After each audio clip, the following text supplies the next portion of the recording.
killer. Let's do it.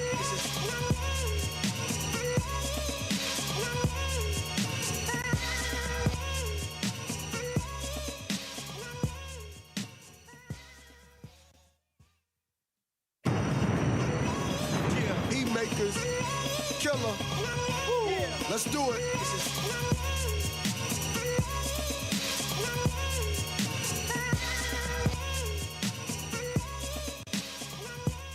You have to bear with me while I get set up here. I am John Galt, the urban landlord.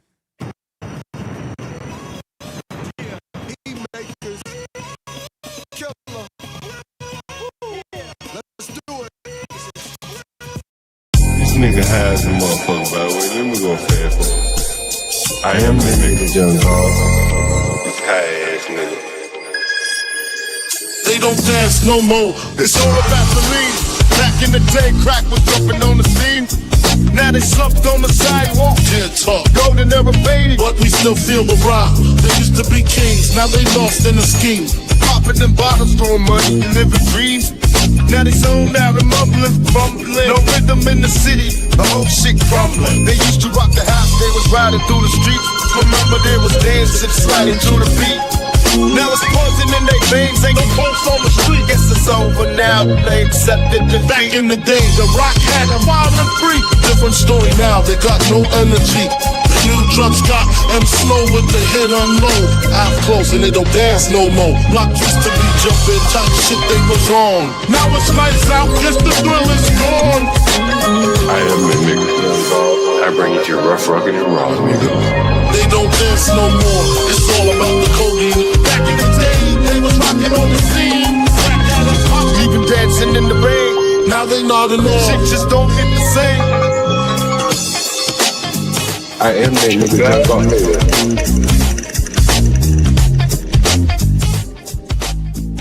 Hello, Mr. Galt. Yeah.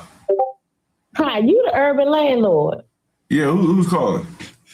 This is Lisa. You just got finished talking to me and my fiance, Steve. John is a flea, a slumlord flea. Man, fuck you. Fuck you. I'm talking to you. You know who I'm talking to. I'm talking to you. And if I was in front of y'all, I'll beat the shit out your bitch ass.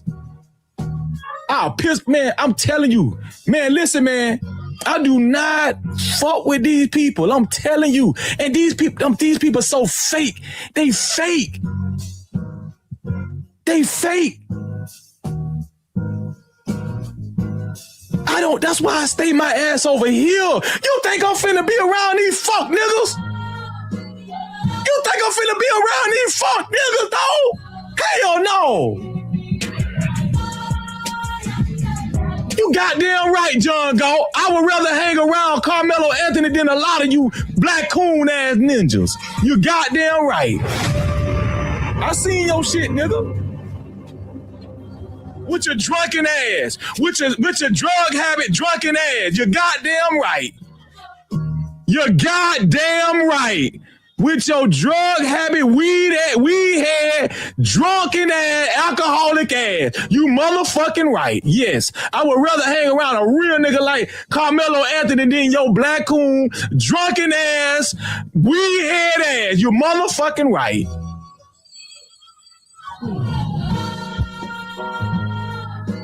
Y'all some bitch ass niggas.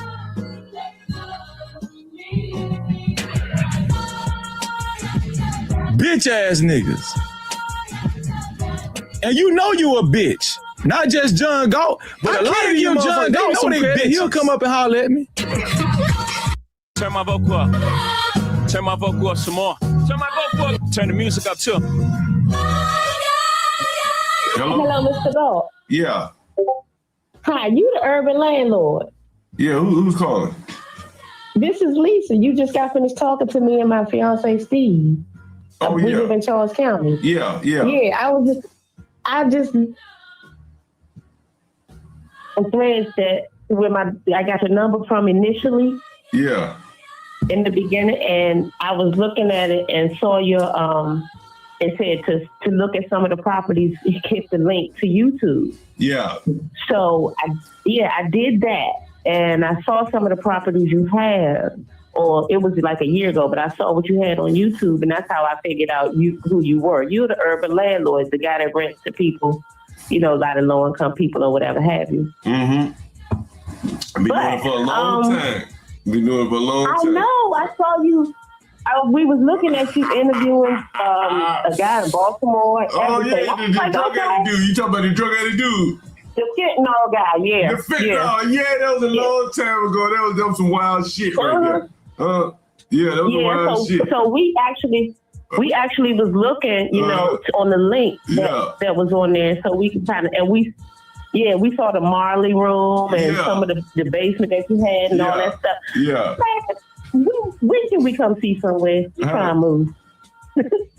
Shit, whenever you want to see. I'm interested. We are very interested. Well, whenever. I tell you what, I said tomorrow. What was it, tomorrow? Well, no, he got to work tomorrow. But you have, and he don't get off till 4. But Wednesday will be a good day, but you still got to send me an address. Oh yeah, I forgot, man. I get it to you, shit. And I sent you the text message. So send me the address, please. Yeah, I'm let me send to you right now. Give me 1 minute. Okay. You're on my stream, by the way. All right. You're on my stream, by the way. I'm live right now. Oh, I'm sorry. No, you're fine. You speak to my. You say hello to Monty. Say hello to Monty. Hello, hey everybody. She help me with okay.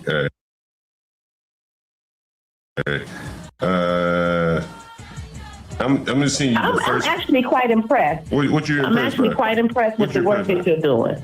In terms of what? I'm impressed by the work that you're doing for the people. It's a lot of people who need help. And a lot of people have to go through so many different things to get the help they need. Yeah. I got someone on the phone, right? I got someone on the minute to interrupt you. Go ahead. What you saying? No, I was just saying it's a lot of low-income people or people who fall on hard times and they have to find somewhere to go. And they need somebody like you. Somebody who knows the people, somebody who's willing to work with people, somebody who will provide, places so that you can prevent a lot of homelessness. It's a whole lot of properties out here that are not being used. And you're doing a really good thing for a lot of people, and people need to know more. No, I was just saying it's a lot of low-income people or people who fall on hard times and they have to find somewhere to go. And they need somebody like you, somebody who knows the people, somebody who's willing to work with people, somebody who will provide, places so that you can prevent a lot of homelessness. It's a whole lot of properties out here that are not being used. And you're doing a really good thing for a lot of people, and people need to know more about it. People call me, but they really talk about me real rough. They call me slumlords and shit. But you see my pictures, this shit, it look nice on it. No, they shit ain't. Yeah, they look nice. They're livable. And also, you can create even job environments for people. Yeah. John is a flea, a slumlord flea. Yeah, that was a nightish at the end. Man, I was watching Freezing, and you guys got to bear with me 1 second. I misplaced something. I've been moving a lot of shit around here, and I misplaced something very important to me, and I can't get started without that. And I've been fucking moving shit around. So give me 1 fucking second. Where the fuck did I put it? Jesus fucking Christ. Every day, you know what? While are we doing this, I'm gonna play this for you. I was talking to a tenant today, and I don't know if you see this in your city, but you see this a lot in DC. And so I saw this today, and I was talking to this guy. And if you've been listening to the channel a while, you would have heard his phone call on the channel. So I'm talking to him, and he has a mask on. And I'm like, what the hell do you have a mask on for? Just I asked him out of curiosity. And so he told me. And you can find the video on the Urban Landlord Clips channel. And here is that video. Yeah, no, that makes sense. That makes sense. Have to, talk like I used to before I didn't wear a mask. I would talk to my head. The fucking teeth are important. You know what I mean? Teeth are important. Nah, my mother. Yeah, I was going through something, so should be shit. Life is life, you feel me? Yeah. You can't eat without the motherfucker. Nah, man, I'm telling you. But see, luckily this good ass motherfucking insurance plan. How you get? So this is a black man. He had just gotten on at the postal service. He's a mail handler or something. You hear the phone call if you listen to the channel. I think I released a call. I think it happened live. Anyway, so he said he hadn't maintained his teeth for years. And so you can see him in the video. He's wearing a mask. So COVID came along at the right time for him, and it gave him an excuse to wear a mask, not because of COVID, but because of his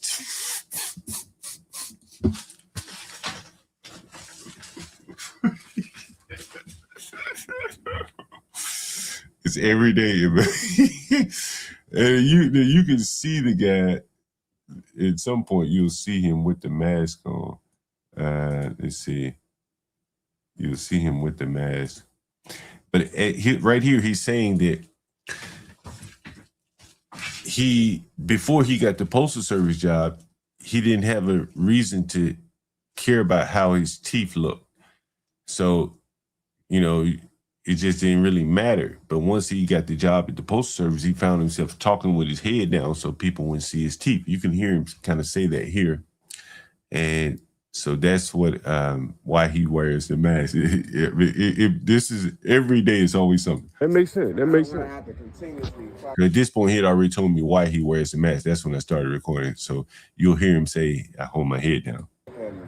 Have to, talk like I used to before I didn't wear a mask. I would talk to my head. You heard him say, "Before I used to wear a mask, I would talk with my head down so people would not see his teeth." This is a man, and he said my mouth was nasty, or is nasty. I can't remember the tense, but he says, so I wear a mask. And this is a guy that works at the postal service with Black Latina. Anyway, I thought about that. Guys, we're going to take a look at Freezy, No Captivity with Freezy. It was top of my mind, so I did want to cover that. He was discussing the whole Karmelo Anthony case. And, what's really amazing is, and I guess in some ways it's kind of sad, that Freezy had, at some point, this is the most people, and I like his show. I think he has pretty good production. At some point, he had over 2,000 people in his audience. And that's the most people I've ever seen in his audience before ever. And I was surprised. I said, happy for him. Hey, man, it's great. You're doing well. I think I really started following him after during the Anton Daniels coverage. So when I saw him with 2,000 people in the audience, I clicked on the link, and I was amazed at what I was hearing. Freezy was catching cash apps or collecting cash apps, but he was pushing, at best, a conspiracy, at most, a lie. And one would have to say, if he was doing this for money. And, well, what is the outcome? There's nothing wrong with pursuing money. But if you're spreading a lie to people who are already fomenting with anger, and they're ready to go at any moment, and he's giving these people all types of excuses for their behavior. I don't know if he's buying views. I don't want to say that. I think it's a legitimate audience of people that are showing up to hear what they want to hear regarding Karmelo Anthony. And MFB said he was at 10,000 live. That would be amazing. Someone said he buying views. I don't know. I don't think so. I think the views are real, from the Karmelo people. And so here's a little bit of Freezy. And I'm just jumping right in. So what he's done tonight is that he has this girl. And apparently she's some kind of witness or something to the video. And this is the secret video that all of the YouTube and social media Karmelo supporters are hanging their hat on, or at least hanging their super chats on. This is more or less the topic du jour that's stirring the audience, that's making them feel like they're a victim and getting the super chats rolling. And you're going to hear this throughout Freezy's stream of super chats rolling, rolling, rolling. And you have to ask yourself a question when you hear him talking, his passion, his seeming love for Karmelo, his thoughts that Karmelo is being served some injustice by the justice system. You have to ask yourself, well, how much of these super chats are you sending to Karmelo to help him pay for his appeal, to help him put food on his money on his books and things like that? How much are the Freezies, the Lakeisha Keishas, and all the other people that are pushing these lies sending to Karmelo? He was just a pawn in all of this. His mother and father got paid. The YouTube streamers, the social media streamers, they're all getting paid. The Tiffany Billions. You're going to see Freezy get paid. And then, again, all I have is a question. How much of this money will make it back to Karmelo, the sacrificial lamb of sort? He went to prison so that they could get super chats. There's a little like ring doorbell essentially outside. I had to show my driver's license, tell them why I was there. I went inside, presented my driver's license to the front desk lady, and she scanned my driver's license, printed me out a sticker badge, same photo as your identification. I put that on my chest and I waited for the assistant to come and get me. Once she came and got me, we went behind some double doors, and then I had turned right and stood outside of an elevator, waited for that elevator to get us. We went up to the 4th floor, walked down a hallway into an office room, which had a conference room attached to it. And so Freezy, inside of that conference room, a normal conference room set up, a big desk with a bunch of chairs. There was one TV up on the wall, and the administrator had a piece of paper laid out with some pens, and that is where I had to sign saying I will not record audio or video of what I was about to see on the pre-recorded video on the wall. I had already been, warned, hey, don't go in with any kind of, keys or phone or anything like that. So I left everything in my car, all of my personal belongings, just to ensure that I didn't break any rules or wasn't, breaking code. So from there, she even asked, hey, do you have anything? And I said, no, ma'am, left everything in my car. Was there anybody else in line to see the video when you went? Great question. Not with me. I went up alone at this point in time. So I was in the round of first people who was able to go alone by themselves. So it was myself and the administrator from Frisco ISD. Okay. Go ahead. So from there, I mean, at this point, the thought that came to my mind is this could not even be her. I mean, these people are chasing cash apps and super chats and stuff like this. This could not even be the woman. This could be a fake. We don't know. Like, the show's got to keep going. You just roll someone out and just tell her to read the script. Like, she's not live here. She's not visible. We don't know if this is really her or not. But she's repeating the line, feeding the pigs in the chat that there is some video out there that exonerates Karmelo. Yeah. We walked up to the front of the room, and she pointed at the television, and she proceeded to instruct me. You can see the video 2 minutes prior to the incident or 11 minutes prior. She said everybody was watching it at the 2 minutes mark before, and I said, no, I would like to see as far back as I could. So remind everyone, the incident had happened around I don't know if you watch Freezy enough, if you've been watching him enough recently. This is what the black guy said last night. It's like basically she's saying the same thing he said. 9:54 Central Standard Time on April 2nd, 2025. So 11 minutes prior to that would be 9:43 Central Standard Time. So that is the time that I had chose to start the video. So I want to make sure that that's clear. I think a few people get confused there. So I started it there. She also proceeded to tell me, hey, this is the timestamp. The timestamp is going to be at the bottom right.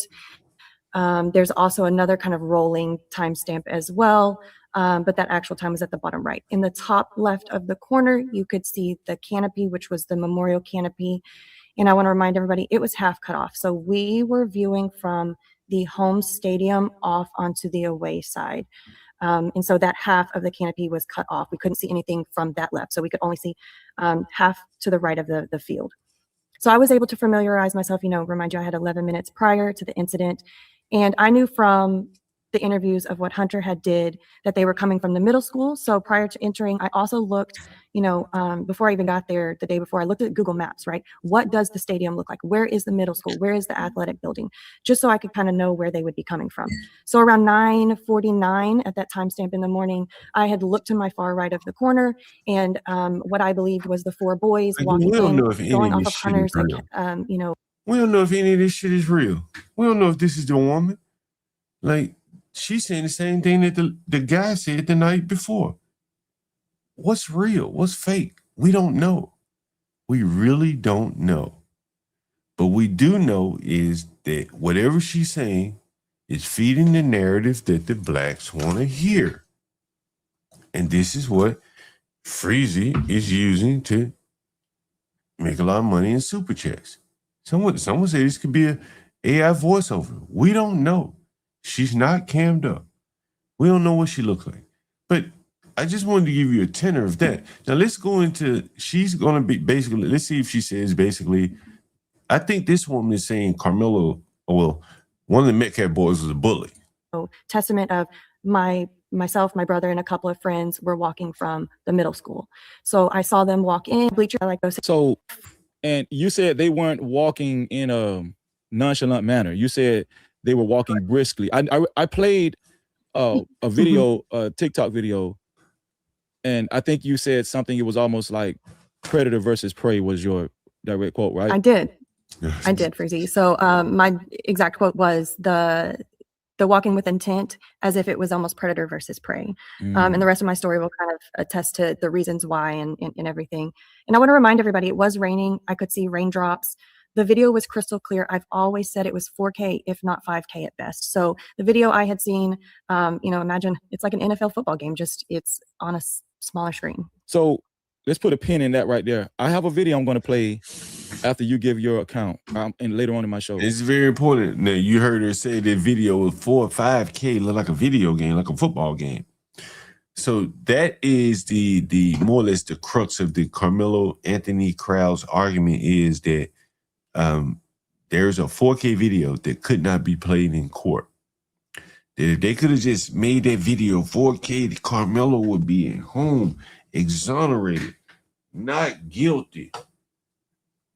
If it wasn't for that video and the judge, the courtroom, the Texas court system could not blow that video up into 4K because whatever it was, standard definition or whatever the argument is. And so that has set the table for Freezy and all the other Lakeisha Keishas of the world, Queen Shebas and all of them. They're grifting on the basis of there is exonerating evidence and the justice system has made a victim out of little old Karmelo who come from a two-family household. Freezy's even inflated his GPA to be a 3.8. Save somebody from drowning.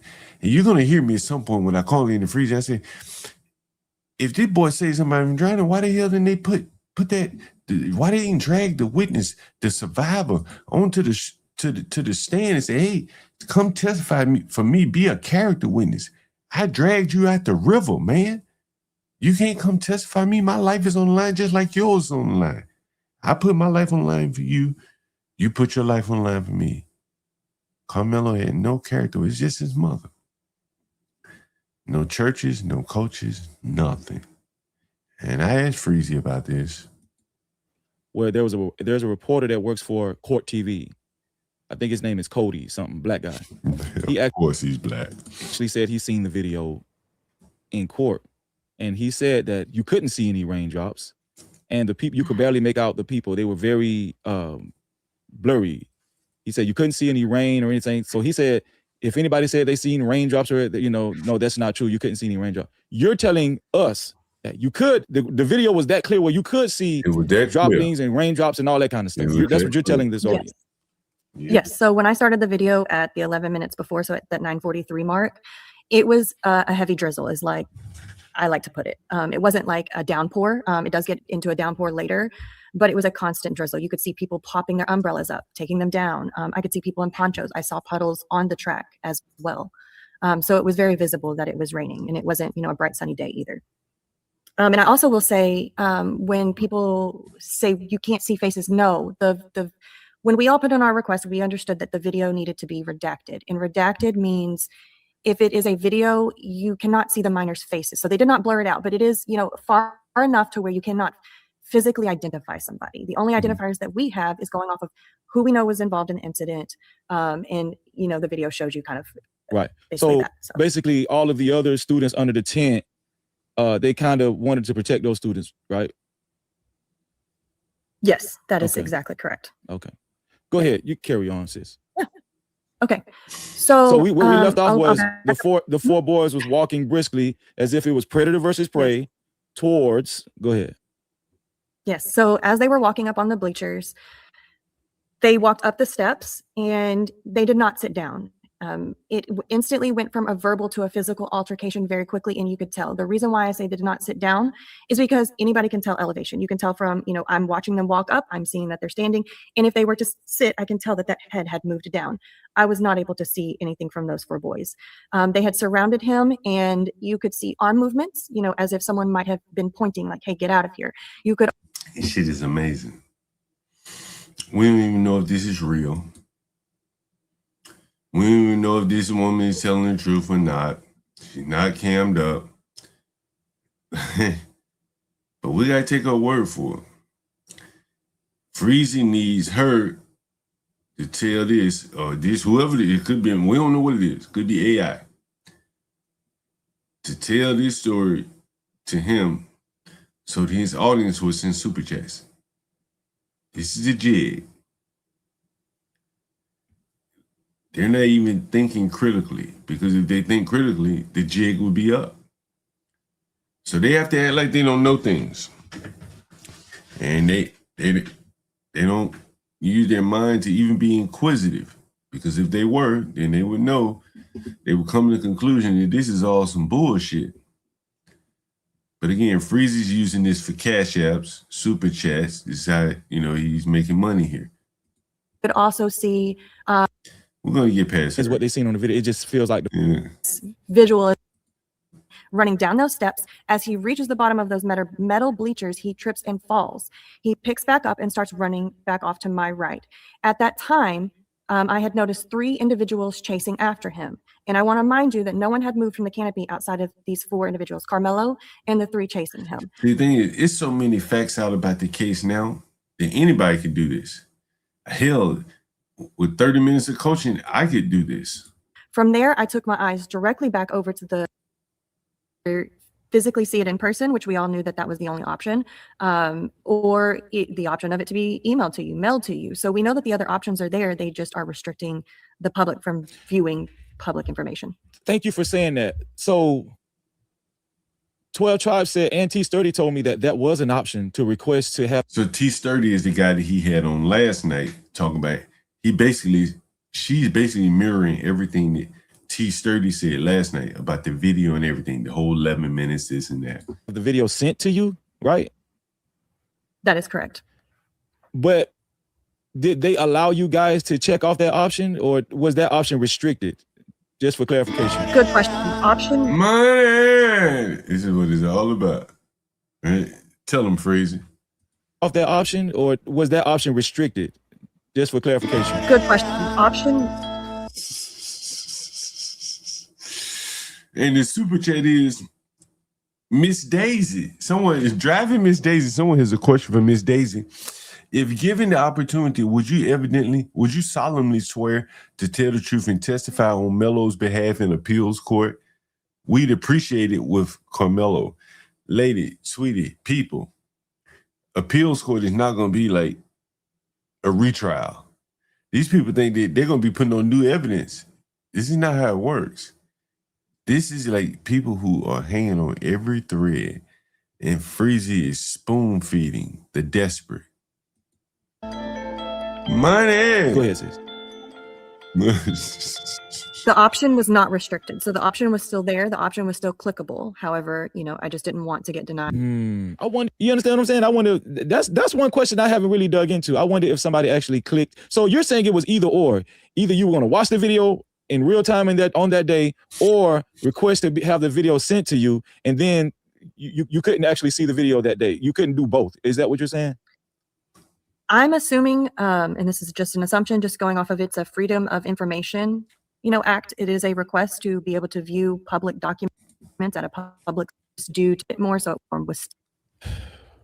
Miss Daisy, thank you so much. Thank you so much, Miss Daisy. Driving Miss Daisy. And every time somebody comes and joins this platform and gives their account of what they've seen on the video, it seems like I'm hearing it for the first time every time. No captivity. I'm telling you, every time somebody explains what they've seen on the video, it just feels like the first time every time. Feel like the first time. It makes me feel like it should have been so easy to present this in court. And I question why they didn't present what you guys seen, all of you seen in court. I'm just always, until Karmelo gets a retrial, where his appeal goes through and they review, the evidence and everything. And if he does get a retrial, until then, I'm always going to question why were they hesitant showing this in court? Because I've never seen a murder trial where. Why were they hesitant showing their court? You're almost there. There was surveillance. It's accessible. It's real. But they didn't. They neglected and hesitant to show that 4K video. And let me ask you this too. Maybe she lied to you, Freezy. Clarification. That's possible. The video, did they state that the video was in 4K? They did not. That is just how my eyes were perceiving it. It was that. It was just that clear. How clear was it, Daisy? Right. That is correct. Okay. I just don't understand why they wouldn't show the video. Why this video is. It's like you guys were in a room. It's what would free Karmelo. They gotta let this video out. A mystery room that nobody else was able to access. This room that had the video that you guys were in, it just seemed like a mystery. Like a mystery. Because it's like a mystery. This one video with free Karmelo would spring their little killer. He'd be on his way to Morehouse. This one video. It's like they're holding on to this video lock and key. And from my experience, anytime somebody is going out of their way to hide something or to keep people from seeing, it's got to be something that they're not telling the truth about. And it's also got to be something that's going to actually give truth to Karmelo Anthony's case. And just from your account, T-Sturdy, 12 Tribe, Lena, Lou, Kyra, I hope I'm not missing anybody because I've talked to so many people. You guys pretty much have the same account, and it's just disturbing. Pretty much same account, through and through. Disturbing to me. Almost no variation. Why they're withholding this video? Why? Because let my people go. It's just a video. It's in 4K. We need this video in 4K played in the courtroom. Karmelo would have been free. He'd be at home tonight. Just this video. You're gonna hear Freezy admit that it was a knife. Just from what I've heard about this video, Karmelo Anthony should not be in prison.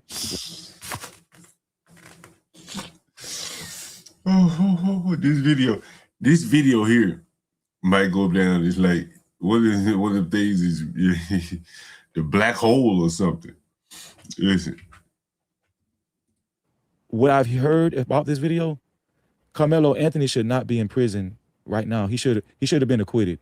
That from what's been described to me, it's an easy self-defense claim. If 4 people was over me and attacking me, even if 1 or 2 people were the ones assaulting me and the other 2 was just there, making sure I don't get away, that's still a good self-defense claim. And I don't think that this was presented in court for Karmelo for him to have a fair trial. Did you follow the trial? That's another question I want to ask. Did you follow the trial while it was going on? Yes, I followed the trial. I was able to hear some of our people that went into the court and come back and give their testimony. We also read pretty much every news outlet that was giving their account as well. So yes, I followed it. I got to jump past her. The bigger point is that she is substantiating, or whatever that is. Freezy is using her to substantiate the notion that there's a video that should exonerate Karmelo. The low IQ audience not thinking anything of it.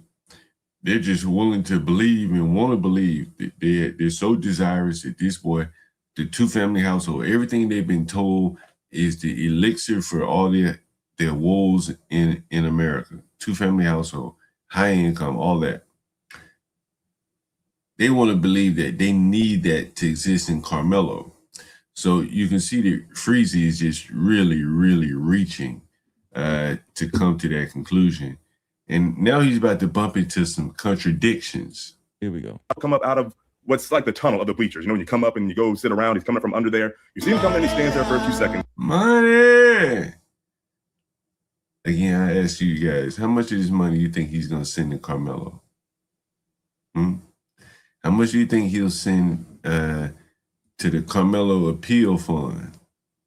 It's very interesting. These YouTubers are racking up views, they're racking up clicks, like, share, subscribe, super chats, cash apps.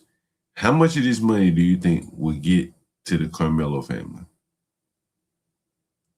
I don't think he's looking for the truth. I think he's looking for, you know what I think he's looking for? Say it again, Freezy. Money. You know, when you come up and you go sit around, he's coming from under there. You see him come in, he stands there for a few seconds. That's what he's looking for, and he's willing to overlook the truth. He's willing to look past the truth. All for the money is free. For a few seconds. Money. That's right. This is what I think. And then he's walking towards this direction. So the tent's right here. He's walking towards the tent here. He's there at the tent for around 2 minutes.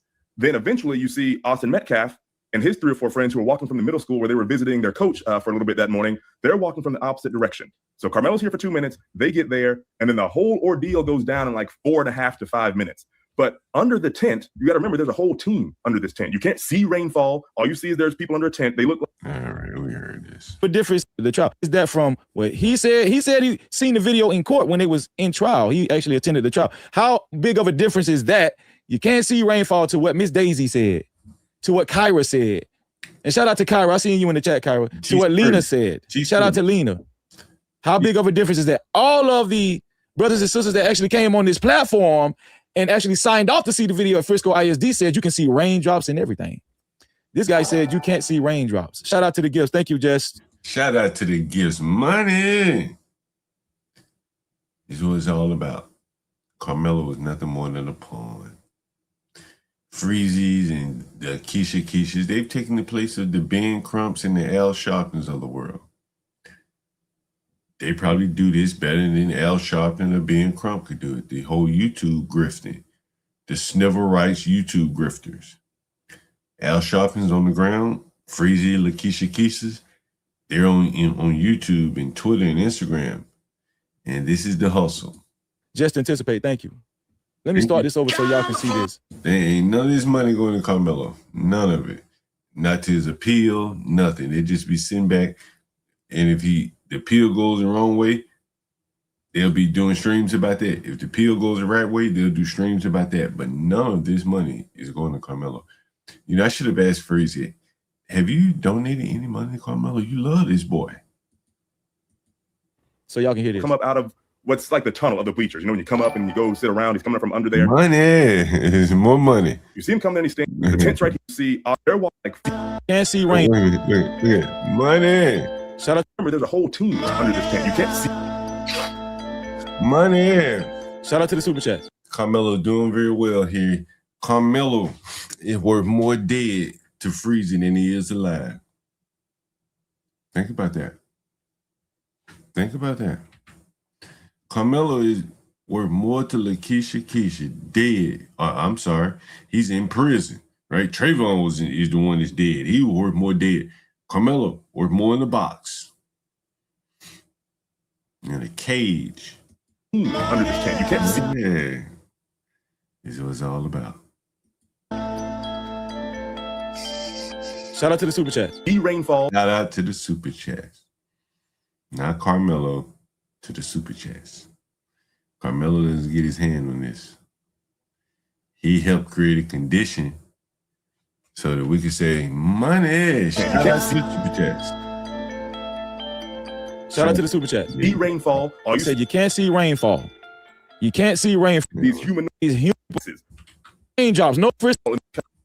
My sister actually signed out to see the video at Frisco ISD. Who seen the actual clear 4K video? That's why she's laughing at this guy that I'm showing you guys. A hoodie type situation. So he was in lighter clothing. Then you see him run off and they spot shadow him, and then you just see a bunch of disbursement. There was no, you don't see two hands, one hand sitting down. They did this. How much more do you listen? We're gonna have a full panel Thursday.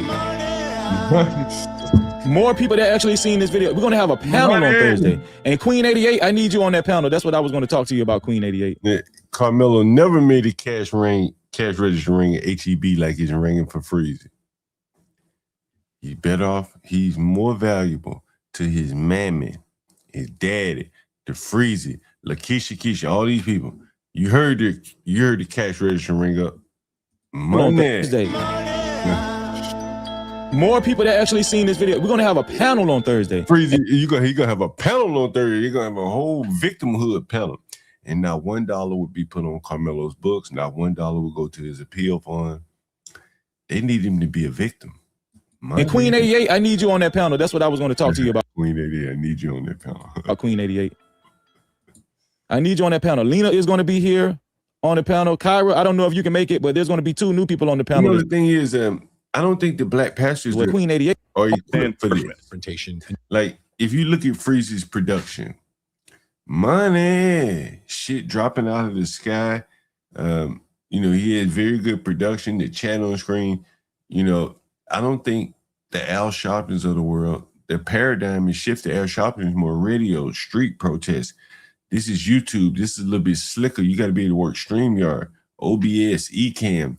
This is your young man, a young grifter's game. And Freezy is pretty good at, the Ecamm, the technology, the Stream Deck and all that. And so he's able to, outflank the Al Sharptons of the world. They can't compete with Freezy here. Money. Initially is. I mean, in a very minor capacity, Vinny. I mean, because we got to remember. They made the, I'm just getting upset, man. Every time. This is unbelievable. I wonder what Karmelo is eating in that damn prison. That's the first thing that comes to my mind, going to prison, the food. You think Freezy is making sure Karmelo eating good, healthy food and shit? You think so? Yeah. They made these kids like this. Reporter said all of the kids gave witness on the stand that there was nobody surrounding Karmelo Anthony. All of those kids from Memorial High School. So now he's saying the kids lied. This is what he's saying now. See, to get Karmelo out of jail, to continue to grift, he got to slander the kids. Y'all. Do y'all understand how big this is? Do y'all understand how big of an operation this is? How big this is? I don't think y'all understand how big of an operation, the lengths that the state went through.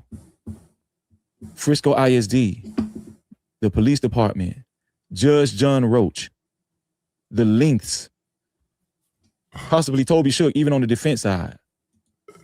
The lengths that they went through. I ain't watching these podcasts. I don't even know how much people send him. I'm just pointing out the grift. He cares so much about Karmelo and all these other people, the Keishas and the Pharaohs or whoever the hell these people are. They're talking about how unjust the system is, how unjust it is, whatever. Why don't they send some money to Karmelo? He need money for an appeal. He chose the wrong lawyer, apparently.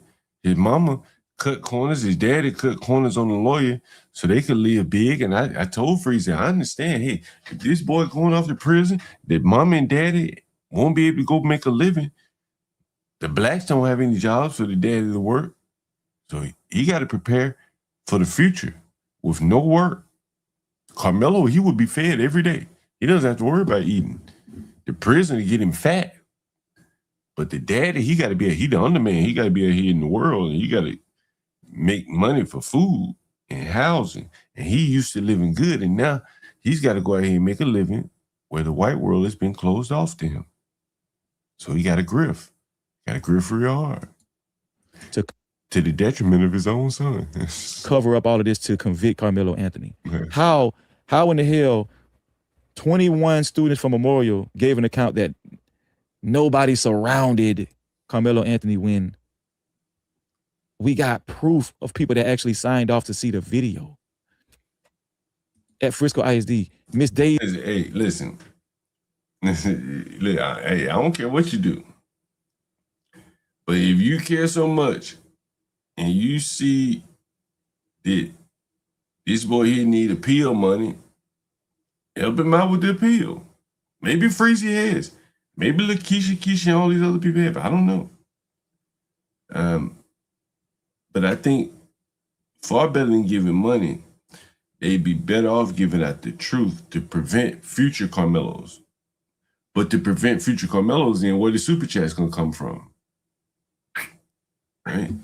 So they need the Karmelos in the pipeline. Just like Al Sharpton, just like Ben Crump needed them down on the street, they need them for their virtual world to spin. Their virtual economy depends on Karmelos. That's what's very interesting. Easy just came up here tonight. Now and people are still going to just insist on believing what they said in trial, witness testimony. He said, this shit is amazing. Listen to this. What they said, and people are still going to just insist on believing what they said in trial, witness testimony. Witness testimony. You heard that? What else would they believe, Freeze? Is there anything else they should believe? These stories were so conflicting during the trial, and people are still going to just insist on believing what they said in trial, witness testimony. Yeah. That's usually the strongest testimony, Freezy. I hate to break it to you.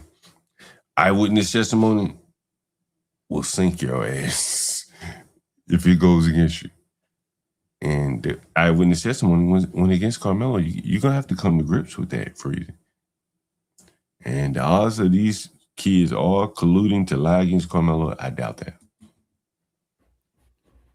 Kind of one-on-one thing. I'm saying, I told Dylan close.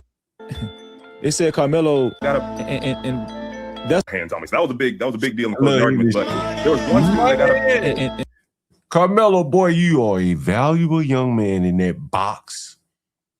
You never could have made it rain like this, Karmelo. You do know that.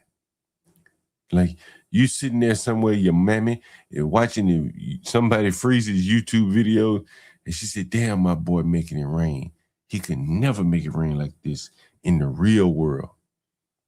He's worth more in a cage than he is out here in Morehouse, going to college. And that's what he helped make other people money by being in the cage.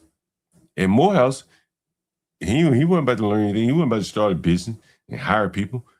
He's putting other people on right here. He's helping Keisha, Freezes, and whoever the hell, all these other blacks that are defending him over this mystical video. Money. What they keep harping on. They said Karmelo said I told him not to put his hands on me. Ooh, boy, Karmelo is good for business. Freezy gonna need a new one when he run this one ragged. We had to get us a new Karmelo.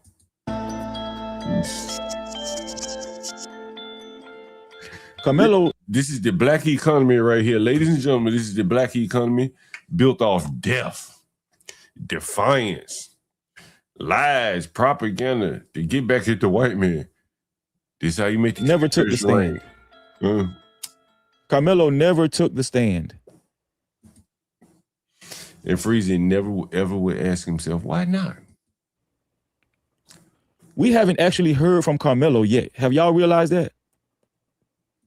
Yeah, we didn't realize that, Freezy. what would he say if we did? You see, this is very interesting. Like, he's almost there. He's saying, we ain't heard from Karmelo yet. At this point, he's been convicted, so he has nothing to lose. Nothing to lose. He's appealing on technicalities, not that he was innocent. He's appealing on technicalities. Karmelo never took the stand. Never. We haven't actually heard from Karmelo yet. Have y'all realized that? Have y'all realized that? I did. I see Freezy. I know you watching. I see it from the jump. There's no way that boy take the stand, Freezy. I told you that. Anybody who's listening, I said that boy can't take the stand. Freezy think, but he got a 3.8 GPA. Mr. John, his GPA is Freezy's already inflated into 3.8. Right? It's not even 3.7 anymore. It's 3.8. At this point, I don't even know if it was a fraudulent police report. You don't know. I can't even trust the police report. You can't trust nothing. We need it. I just wish that Karmelo would have hit the stand, man. No, you don't. Trust me, you don't. Trust me. That boy get hit the stand, he got 55, 60 something years. Now, even if Karmelo did say, I told him not to put his hands on me, right? It was because the coaches addressed Karmelo specifically about Austin. They did? I didn't know that.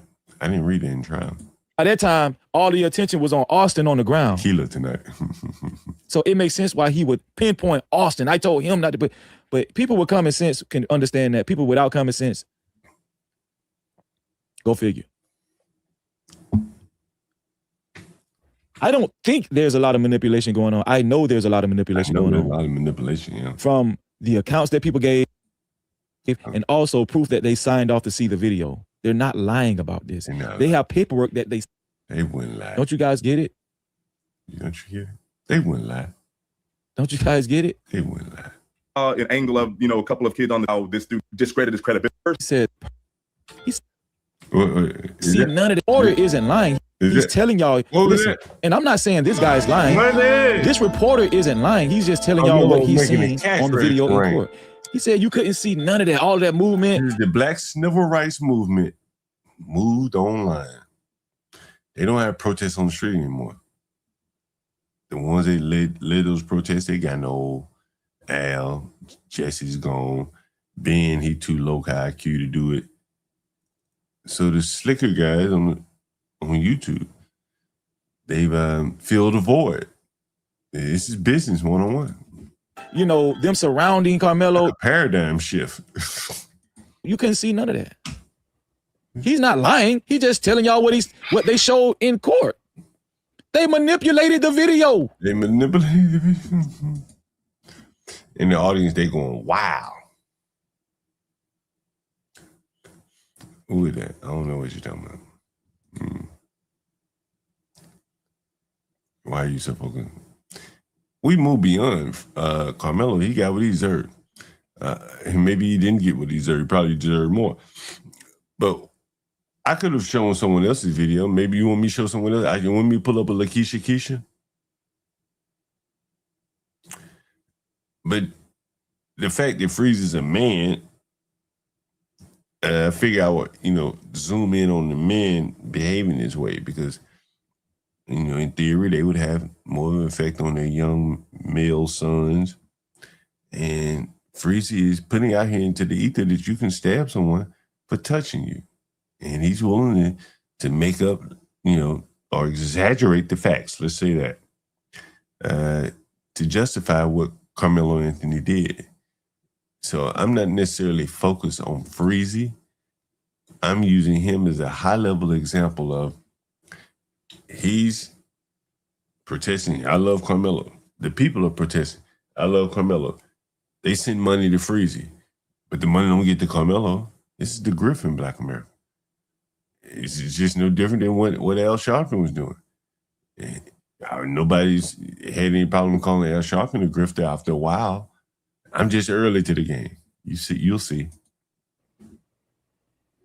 What else do you need? They manipulated the video. That's what they did. There goes the sound effects. That's all it takes here. There you go. Everything they're keeping us from. No, you know the law. This is against the law. One student on the field just to I show don't that even know how you can call for something being against the law if you think that the law is corrupted anyway. Don't even focus on the law anymore. his times weren't lining up when he said he walked over there, because they showed that he didn't walk at all when the moment of the. No, I'm not saying Freezy giving his opinion is bad behavior. What I'm saying is that, like, Freezy needs to accept the verdict. And he needs to tell his black audience, you got to accept the verdict. To live peacefully and prosper in America and not be some kind of outcast class of people, you got to be able to accept the verdict. Otherwise, you're going to subvert the whole justice system. Nobody's going to want you on a jury where there's an interracial type crime or interracial conflict. No one's going to want you on a jury. No one's going to trust you. You'll be like DEI, like reverse DEI, or maybe the same DEI. And that when people see you on the jury, they don't trust you to do your job fully. Freezy should be able to make some conclusions. You heard him say, we haven't heard from Karmelo yet. Do you think an innocent man would be sitting there quiet? Think about that. But Freezy is hearing an innocent man go quietly to the gulag and still insisting that the man is innocent. The man ain't insisting he's innocent. He's going to the gulag quietly. Didn't say a word. Didn't even get up on the stand and say, hey, I'm innocent. Please, I'm throwing myself at your mercy. Don't give me 35 years. Wouldn't even do that for his own life. But here's Freezy doing it for him. Or is he doing it for himself? Catering to his low IQ audience that has some other motivation other than Karmelo Anthony. These people don't know Karmelo Anthony. He had 2,000 people in the audience. How many of those people do you think were in the audience and knew Karmelo Anthony? Less than 5?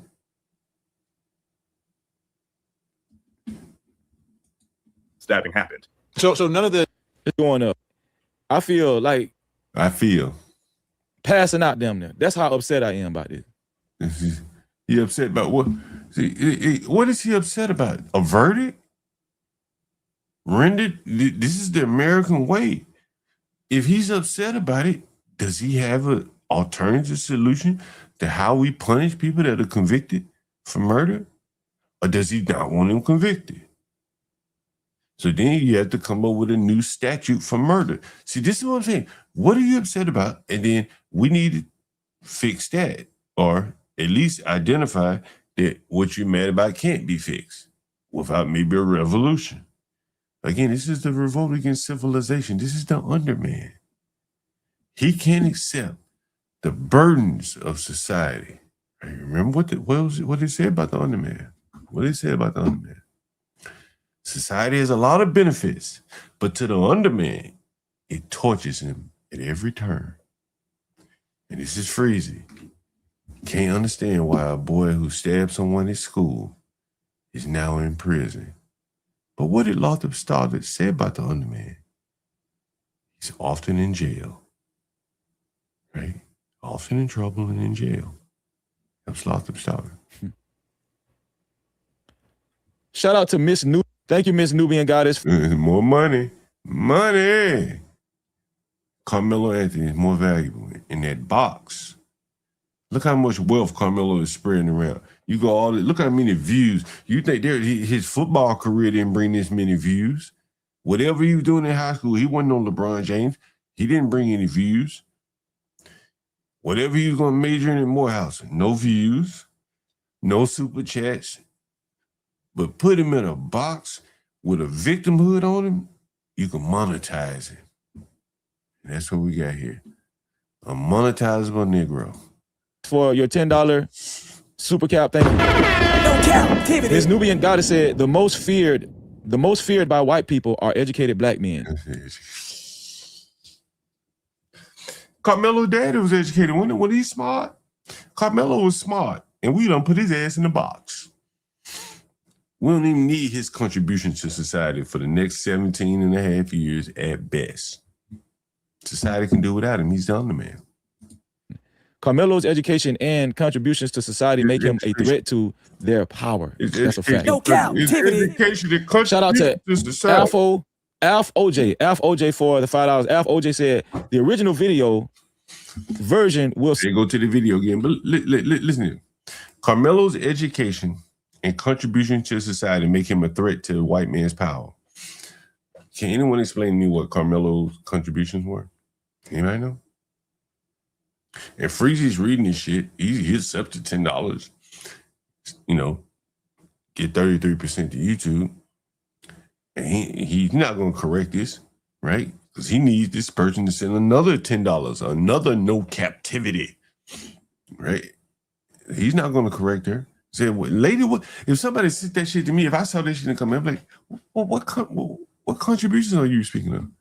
I'm curious to know. I'm not even challenging. I'm just asking. That's a fact. No captivity. Shout out to Alf. He said that's a fact. He said that's a fact. Listen. People are educated black men. Karmelo's education and contributions to society make him a threat to their power. That's a fact. No cap. No captivity, nigga. Activity. Shout out to Alpha. The 17-year-old murderer. He got contributions to society. No captivity. Alf OJ for the $5. Alf OJ said the original video version will separate the human race from the inhumane race. That's a fact. No captivity.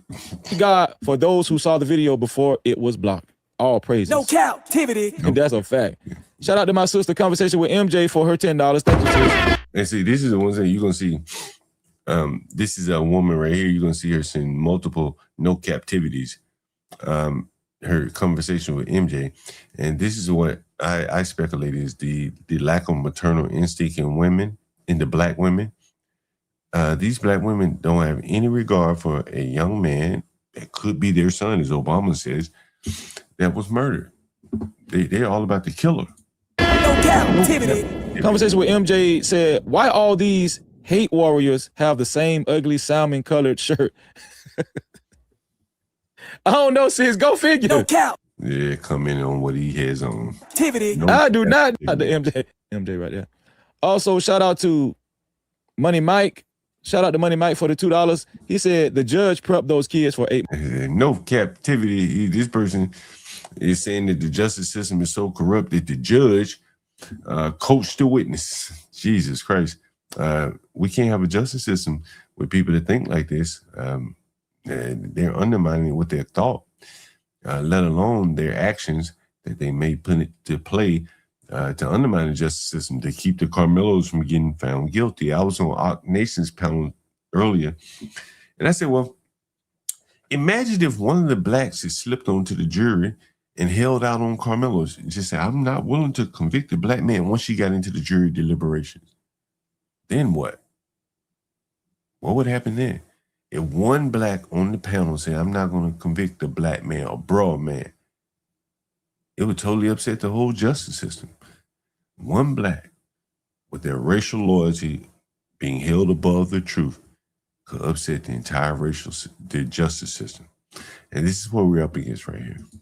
8 months. You already know he did. No captivity.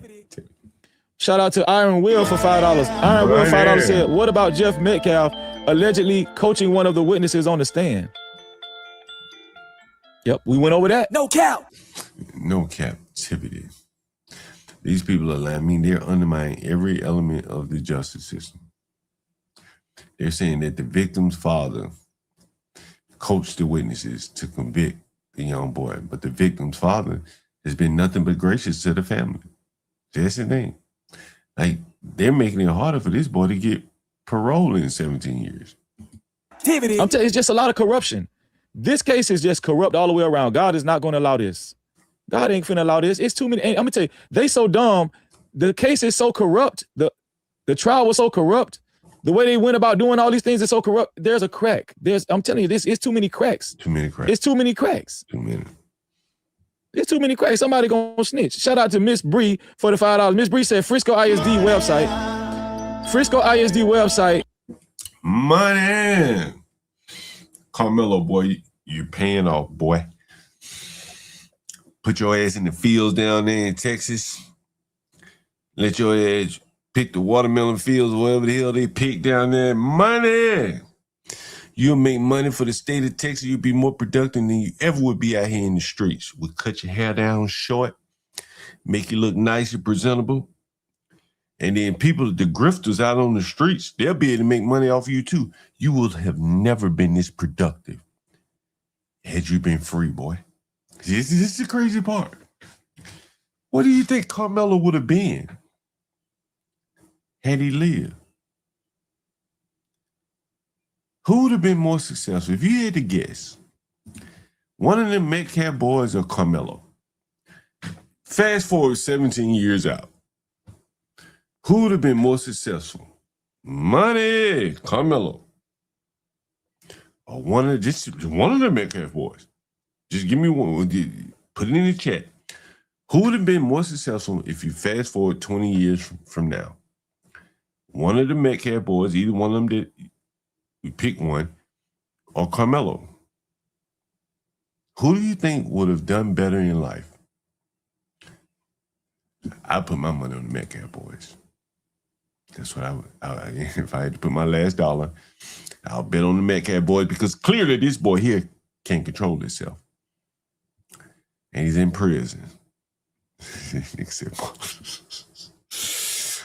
Money, boy, the only place Karmelo would be good is in prison. As you can see, he can make the cash register ring. He's a profit center. See, this is one of the rare times that blacks end up on the profit center side where they make the cash register ring. Usually in HR and shit, that's just a cost side of business. But when they go to prison and shit, they make the cash register ring. And I want you the cash register gonna keep ringing for Freezy. Money. Money, Freeze, right? Yeah, money. For the $5. Miss Bree said Frisco ISD website. Frisco ISD website. It looks like a request. This nigga in Texas prison eating dog food. Where Freezy and Lakeisha Keys and all the other blacks. Money. Can possibly be made now. Frisco ISD website looks like a request can possibly be made now. Really? We need somebody to see the video. These are some investigative blacks. to see if they altered the video. If it can be accessed now, people need to actually request. I'm going to request to see the video to see if you go request the video. Nigga, go get Julio video, somebody else video. Damn, down there in Florida. How many unsolved murders in Florida? Get some of them videos. Thank you for that information, Miss Bree. Thank you. No cap. Shout out to Slim Goodness for the $2. She said, also the timestamp was off. You know how hard it is to get. If I was up here reading, if Freezer was up there reading a book about economics, he would get nothing. If he was trying to teach the black STEM, he'd get nothing. If he was trying to teach the blacks how to do some basic plumbing, right, tubing and piping, and what was it, tubing in the fixtures, he get nothing. STEM, if he started trying to teach some software or something, he get nothing. But you let him be able to latch on to what the blacks who are desirous of any kind of injustice here in America, money, they make the cash register ring, not for the victim, not for the man in prison, the one who could serve somebody to put some money on his books. He done went out there and been a child soldier for you to further your victimhood. But then you send money to Freezy. Why don't you put some money on Karmelo books? You're not going to hear Freezy. As long as we play this video, he's never going to say, hey, Karmelo's Texas prison ID number is such and such, such and such. This is how you put money on his books. He's not going to do that. I watch it so you don't have to. I was waiting on him to say, hey, man, surely he going to tell these people how to donate to Karmelo's appeal fund. Karmelo's family, they helped them black. They're not going to be able to work. Right? He was selling Mercedes. They're not going to be able to sell Mercedes to white people anymore. And ain't enough blacks to sell Mercedes to make a living. So he's probably not going to be able to work. So they're gonna be dependent on the grift and the blacks giving money. So okay, Freezy, you making money off their boy. You need to kick up, Freezy. 2. ISD has original, and that's a fact. No cap, Thank you, Tiffany. Slim Goodness. Thank you. Shout out to my sister. Shout out to another. Hey, Karmelo boy, look how productive you are behind the prison wall. Nobody would donate a damn dollar to you, boy. If you were standing outside in the Texas sun with a sign, if people would be afraid of you. But when you're safe behind that wall, that cage, we can now monetize you, Karmelo. Right? We're monetizing. This is the monetization of a criminal. Black criminal. So conversation with MJ. What does that make for MJ? That's $85 for my sister. $85. I would. That's shit. That's probably a week worth of good commissary in the prison. No captivity.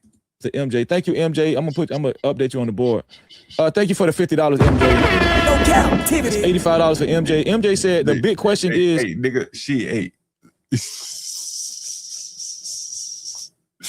I ain't gotta make no money off no motherfucking prison, nigga. I house these prison ass nigga. When they get out of prison, who they come to? I just had one. Old nigger died in my house, right? After spending 36 years in prison for killing somebody. You can go look it up on the channel. I ain't gonna waste my time showing it to you because you must be black. And this is no captivity, nigga. A 36-year niggas did a whole bid, 36 years in prison for taking the life of another little nigga, right? And y'all ain't doing nothing here with no streams about him. You understand? With no streams about that little nigga he killed 36 years ago. There were no streams. And so I surmise that the only reason that we're able to make money, that Freezy is able to make money off Karmelo, is because he killed a white boy. And he got time for it. That's no captivity. why are people who feel everything was fair and justified doing the most? This is a woman. She's up to $85 now in super chats. Listen to her. The big question is, why are people who feel everything was fair and justified doing the most to convince others who doesn't? That's a great question.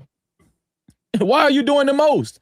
If you feel fair and justified, if you feel everything was fair and justified, why are you doing? This nigga must be late to the party, so we got to give it to him again. We got to give it to him from the top. Hello, Mr. Gold. Yeah. Hi, you the urban landlord. Who's calling? This is Lisa. You just got finished talking to me and my fiance Steve. John is a flea. A slumlord flea. Man, fuck you. Fuck you. I'm talking to you. You know who I'm talking to. I'm talking to you. And if I was in front of y'all, I'll beat the shit out your bitch ass. I'll piss, man, I'm telling you. Man, listen, man. I do not fuck with these people. I'm telling you. And these people are so fake. They fake. They fake. That's why I stay my ass over here. You think I'm finna be around these fuck niggas? You think I'm finna be around these fuck niggas, though? Hell no. You goddamn right, John Galt. I would rather hang around Karmelo Anthony than a lot of you black coon ass ninjas. You goddamn right. I seen your shit, nigga. With your drunken ass, with your drug habit, drunken ass. You're goddamn right. You're goddamn right. With your drug habit, weed head, drunken ass, alcoholic ass. You motherfucking right. Yes. I would rather hang around a real nigga like Karmelo Anthony than your black coon, drunken ass, weed head ass. You motherfucking right.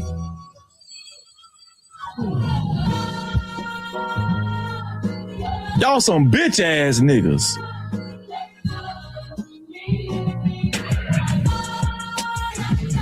Bitch ass niggas. And you know you a bitch. Not just John Galt, but a lot of you John Galt know they bitches. He'll come up and holler at me. Turn my vocal up. Turn my vocal up some more. Turn my vocal up. Turn the music up too. Hello, Mr. Galt. Yeah. Hi, you the urban landlord. Yeah, who's calling? This is Lisa. You just got finished talking to me and my fiance Steve. Oh, we yeah. live in Charles County. Yeah. Yeah, I just friends that I got your number from initially. Yeah. In the beginning, and I was looking at it and saw your it said to look at some of the properties. You hit the link to YouTube. Yeah. So I did that, and I saw some of the properties you have. Or it was like a year ago, but I saw what you had on YouTube, and that's how I figured out who you were. You're the urban landlord, the guy that rents to people, a lot of low-income people or whatever have you. Mm-hmm. I've been doing it for a long time. I know. I saw you. We was looking at you interviewing a guy in Baltimore. Oh, yeah, the drug addict dude. You talking about the drug addict dude? The fentanyl guy, yeah. The fentanyl, yeah, that was a long time ago. That was some wild shit right there. Yeah, that was a wild shit. So we actually was looking, on the link that was on there, so we could we saw the Marley room and some of the basement that you had and all that stuff. Yeah. When can we come see somewhere? Try and move. Shit, whenever you want to see. I'm interested. We are very interested. Well, whenever. I tell you what, I said tomorrow. What was it, tomorrow? Well, no, he got to work tomorrow. But you have, and he don't get off till 4. But Wednesday will be a good day. But you still got to send me an address. Oh yeah, I forgot, man. I get it to you, shit. And I sent you the text message. So send me the address, please. Yeah, I'm let me send it to you right now. Give me 1 minute. Okay. You're on my stream, by the way. All right. You're on my stream, by the way. I'm live right now. Oh, I'm sorry. No, you're fine. You speak tomorrow. You say hello tomorrow. Say hello tomorrow. Hello. Hey, everybody. Help me okay. I'm going to send you the first. I'm actually quite impressed. What you're impressed I'm actually by? quite impressed with the work that you're doing. In terms of what? I'm impressed by the work that you're doing for the people. It's a lot of people who need help. And a lot of people have to go through so many different things to get the help they need. Yeah. I got someone on the phone, right? I got someone on the minute to interrupt you. Go ahead. What you saying? No, I was just saying it's a lot of low-income people or people who fall on hard times and they have to find somewhere to go. And they need somebody like you. Somebody who knows the people, somebody who's willing to work with people, somebody who will provide, places so that you can prevent a lot of homeless.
Oh shit! I thought I was sharing this shit. Is that true? Really want to be around someone that would kill a child? Yeah. Is that true? If so, that's sad. That's sick. As a parent, what I saw, so everybody got different lens that they look at things. Yeah. Another person of your peer, same pretty age and race, will comment on your destructive behavior to yourself, that drinking and that smoke. Yeah, but that's you didn't notice how he would say he'd rather be around killers. See, this is what I'm saying about niggers. Niggers will defend killers, right? While ridiculing someone like me. Like, these people are sick. You see what I'm saying? Like, he said he'd rather be around a killer, a convicted killer, than somebody like me.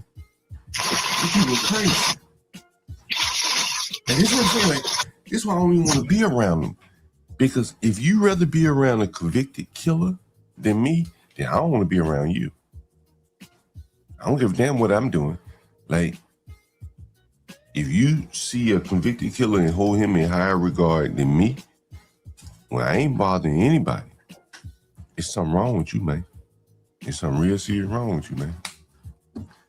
The whole damn race of people. If they can choose Karmelo Anthony over me, a killer, then clearly there's something wrong with these people. When you agree with that? Doesn't matter. Yeah. But anyway, I found it to be interesting. You know, the blacks so quick to criticize me, but here's a nigger wanting to be around a murderer by criticizing me. And Karmelo's the real nigger. He's the real nigger. Like, it's unbelievable. However old a little boy was. Say what? However old he was, something went wrong, you know. I don't know, something. Nobody knows, but something was wrong with the child. But you don't think 35 years was too much time? I don't think it was enough. Oh, you think you should have got more? Why you say that? Well, you know, you robbed this boy, that boy. You don't know what that white boy was going to be in his life. Yeah. You robbed him of an opportunity to be whatever it was. And then to die in your twins' arms. And, you know, he was like the team captain, you know, standing up for the rest of the team. You can't come in here. Should have just went on. Yeah. I said, well, can I stand in the edge of the door till the rain slacker? But I don't know. He should have got more. They should have given him 75 years. That's a long time. 75 years of what my mama wanted Karmelo Anthony to get. 75 years. He's very, very lucky. He didn't have that black woman on the jury. He got a lot of time. And that is my mother. And that was on the clip of what makes John Gardner. He's very lucky that someone like me or my mother wasn't on jury. He's been in prison for a very long time, much longer time. Anyway, back to Freezy. Freezy's ringing it up on the backs of Karmelo Anthony while he's doing hard time, busting rocks in prison down in hot Texas. Hope they got air conditioning. Freezy's sitting in his air conditioning studio expressing so much concern about Karmelo. And again, I asked, how much money are these streamers going to send to Karmelo? How much will they put on his books? I've seen Freezy do views that I've never seen him do before. Kudos to him. I couldn't do it, personally. Right? I can't come up here and argue for a killer. But he can. So in doing so, you should kick something up to the killer. He sacrificed his life so you can get super chats. Yeah, by smoking up. Yeah, I'm letting the blacks hang out of here. You know, usually, I've never seen him in here before. Usually it's fucking segregation out over here. You don't let you fucking niggas come over here. And, you don't let you niggas write in the chat. Typically, that's how it works over here. But it's late. Well, you know you blacks ain't getting up going nowhere in the morning. So we let you hang out. Anyway. One the most. That's a great question. If justice was served. Usually I put the blacks out the chat. Like usually when I start the show, like, hey, get the blacks out of here. You see a black, put their black ass out. We're gonna let your black ass hang out for I want you to see this. I want you to really see this. I want you to see the monetization of a criminal nigga. JP can't get super chats like this. This boy here, Karmelo, is bringing it in. He's a profit center. We need more Karmelos. Being content should follow, right? If justice was served, you being content with you being. This is the lady again, MJ, sending another super chat. This is a woman expressing concern for the killer Karmelo. You remember I had that clip with the black woman? She said, yeah, I like them YNs. Remember that? You remember that? I had that clip. That black woman, she said, you know, I like them YN. You remember that? Anyone remember that? Was it here? Do you like YNs? Be honest. Yeah, some of Yeah, some of content with justice being served should follow, right? According to them, nothing will change. So why all this energy? Because they're nervous, sis. That's why. No captivity. Shout out to MJ. Appreciate you, MJ. Shout out to you. Hey, hold up, wait. Do I see 5s, 10s, 20s in the play? Beat over that nigga. Put a beat over that nigga. I wonder would Freezy do the Karmelo bot? Freezy did. Which one of these black content creators gonna put out like one of these interlude videos, a Karmelo bot? They'd be dancing around with a knife. It was just a utility knife. They'll say. No cap, appreciate it. Cash app, super chat, super stickers, memberships. PayPal's in the building, let it rain like that. Don't forget them 50s, don't forget them 100s. This is coming fast, we ain't waiting on nothing. Appreciate everything that you spend. When you feel generous, run it back again. Hey. You get out of prison, nigga, go back again so we can rank up this tab on your dumb ass, violent Up to $85, and what we're gonna do is just have MJ up there. MJ. We're just gonna have MJ and No Eyes up there. Tab on these niggas. Shout out to $5 in total for you. They really said black men aren't protected by stand your ground laws in America. KKK. Yeah. No captivity. Definitely not. Definitely not. We got some more cash caps. Check the cash out, some more. We do have some more cash caps. Let's see. Shout out to how you doing, Alfreda? Shout out to Alfreda for the $5. She said, thank you. I love your support and channel. Shout out to Alfreda, man. No cap. Kings for her $10 cash cap. Thank you, sis. I appreciate No that. cap. She said, I'm 15 minutes away. Fox 4 News manipulated his injury. No captivity. I'm 15 minutes away. Fox 4 News manipulated his injury. Shout out to these blacks are way off into Alex Jones, like conspiracy land here, as it relates to killing. They have to like. It's a wonder blacks don't write more like sci-fi type books. The way that they able to creatively come up with reasons and things like that to justify a murderer. It's just a wonder they don't write more murder mystery books. 2 queens, 1 king. Shout out to you, sis. She said she's 15 minutes. We eager to see you, sis. No captivity. Also, let me see. Hey, listen. The only other black I seen make it rain like this was JP when he went to jail. Also, 2 queens, 1 king came back with another $5. Said Cody also saw Metcalf witness tamper. Yeah, witness tamper. Yeah. Yes. Cody also saw witness tamper. Yes, he did. Shout out. He did. No captivity, nigga. No PayPal yet. Okay. No PayPal yet. Let me see what that is for you, sis. PayPal activity. Okay. And we got some memberships too. We got to. Hey, these people loving this shit. They gonna have to keep going, right? You carry this shit all the way up to appeal, maybe. How long will it go?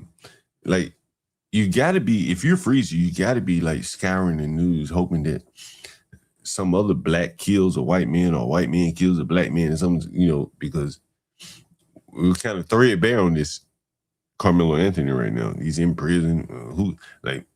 Why this prison over the other one? You gonna load up his books while the other one sit there hungry in his cell with him? Feed his celly. feed the whole black Aryan, whatever the hell, the black brotherhood in prison. How do you pick Karmelo? Maybe Karmelo will share. No cap, too. Wellness and motion for gifting one membership, for receiving your member. The Bevins also can join and all the influencers comments along again with the names of those that you recommend so that we can fight this thing. And listen, you know what I'm saying? The civil rights movement has moved online. And you can see here by the comment, they're saying, Freezy, dropping your name and all of the influencers comments along again with the names of those that you recommend so that we can fight this thing. Like, they're fighting it online by way of sending super chats to Freezy or to Lakeisha, Keisha, whoever the hell they send super chats to. This is the fight. It's moved online. Their whole fucking economy is online. Because, look, Freezy don't want to live around blacks. I got a clip of that. None of these other people want to live around blacks. So the whole damn movement, the whole damn economy is online now. They're fighting for Karmelo online. YouTube get a cut. Freezy get a cut. So we're seeing how much is Freezy going to send to Karmelo, right? Shouldn't he send something to Melo? Melo is the one that created this wealth here. Karmelo created an avenue for many other blacks to eat off of. How many other blacks can say that? Yeah, he had to kill somebody to do it. He sacrificed himself so others may eat. Can't afford a membership now, but you in prayer. Shout out to you, sis.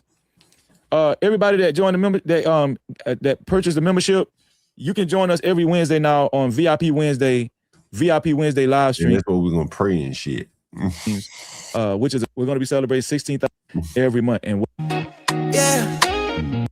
we welcome you. We welcome you. Thank you for the love. This is the black script here. If you want to appeal to black, you gotta give them some of that nightclub like vibe. Even though they're melancholy over Karmelo, they always in the mood to party now. They're always in the mood to party. So you gotta give them a little party yardy. You gotta give them a little, a little music to bump it. For the loyal, okay. They gotta shake their ass or something. Look at is it not a surprise that you got big booty ass? Look, it's like a club. I didn't even notice this at first, but this is like what? This is like black entertainment here. This is a club digital ambulance chasing somebody. Somebody said, so Freezy's going to show you like what black entertainment, where blacks spend their disposable income on big booty bitches at the club, VIP space. Request to see the video to see if I'm going to request to see this video to see if they change this video. Come on. He said, also the timestamp. Thank you. The timestamp was off. That's $85. So everything is why doing the most. Yeah. If you feel fair and justified, if you feel everything was fair and justified, why are you doing the most? That's a great question. If justice was served, being content should follow, right? Content with justice. Why all this in? Shout out to you. Right? Is this a club? No cap, appreciate it. Cash out, super chat, super stickers. This is the black formula. You got the big hat, the sticker up on that motherfucker, maybe some shades, Versace or some shit, some music, Streamlab, Stream Deck, whatever the fuck this called. And you pound their ass with victimhood and you point at the white man. And he said, send me some money. This is the black economy right here. Snivel right. Memberships, PayPal's in the building, let it rain like that. Don't forget them 50s, don't forget them 100s. Blessings coming fast, we ain't waiting on nothing. Appreciate it. Her total up. Gen ass, we ain't waiting on nothing. Don't forget them 50s. Memberships, PayPal's in the building, let it rain like that. Don't forget them 50s, don't forget them 100s. Blessings coming fast, we ain't waiting on nothing. Appreciate everything that you spend. When you feel generous, run it back again. Hey, hey, hey. Money talk, let it flow. Shout out to MJ. We're going to bring her total up to $85. And we're just going to have MJ and Doe Eyes up there. Listen. Shout out to MJ and Doe Eyes. The Bull Mammy, she bought her way up on the stage. She look, I want to get up here and show my, express my compassion for Karmelo. Damn that dead boy. And shout out to the realist, man. Thank you for the $10. That's $35 in total for you. Okay. Shout out for the $5. She Fred. Thank you. Cash. Fox 4. She said she. Let me see. Kev witness tamper. That's a great point. Shout out to you, sis. Yeah, okay. We got some memberships too. Shout out to McCole. We appreciate you, McCole. Karmelo is Shout out to good for business. shout out to all the new every month, so y'all can join. Let me see. Let's go to the club, nigga. Thank you, Matchless. Names of those that you recommend, but you purchase a live stream. Let's go to the club tomorrow. IP Lounge. Fucking Black Life. This is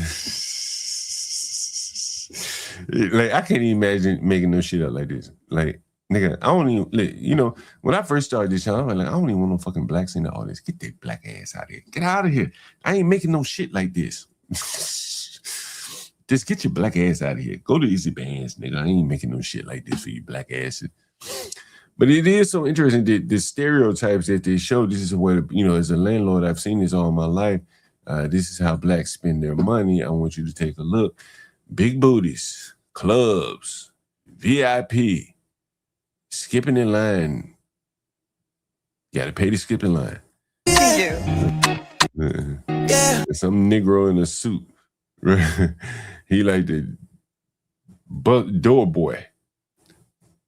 And they all sophisticated and shit. But what is sophisticated when these get it? Like they show you this AI artificial view of black life. Look at big booty, slim women with small waist, long flowing hair.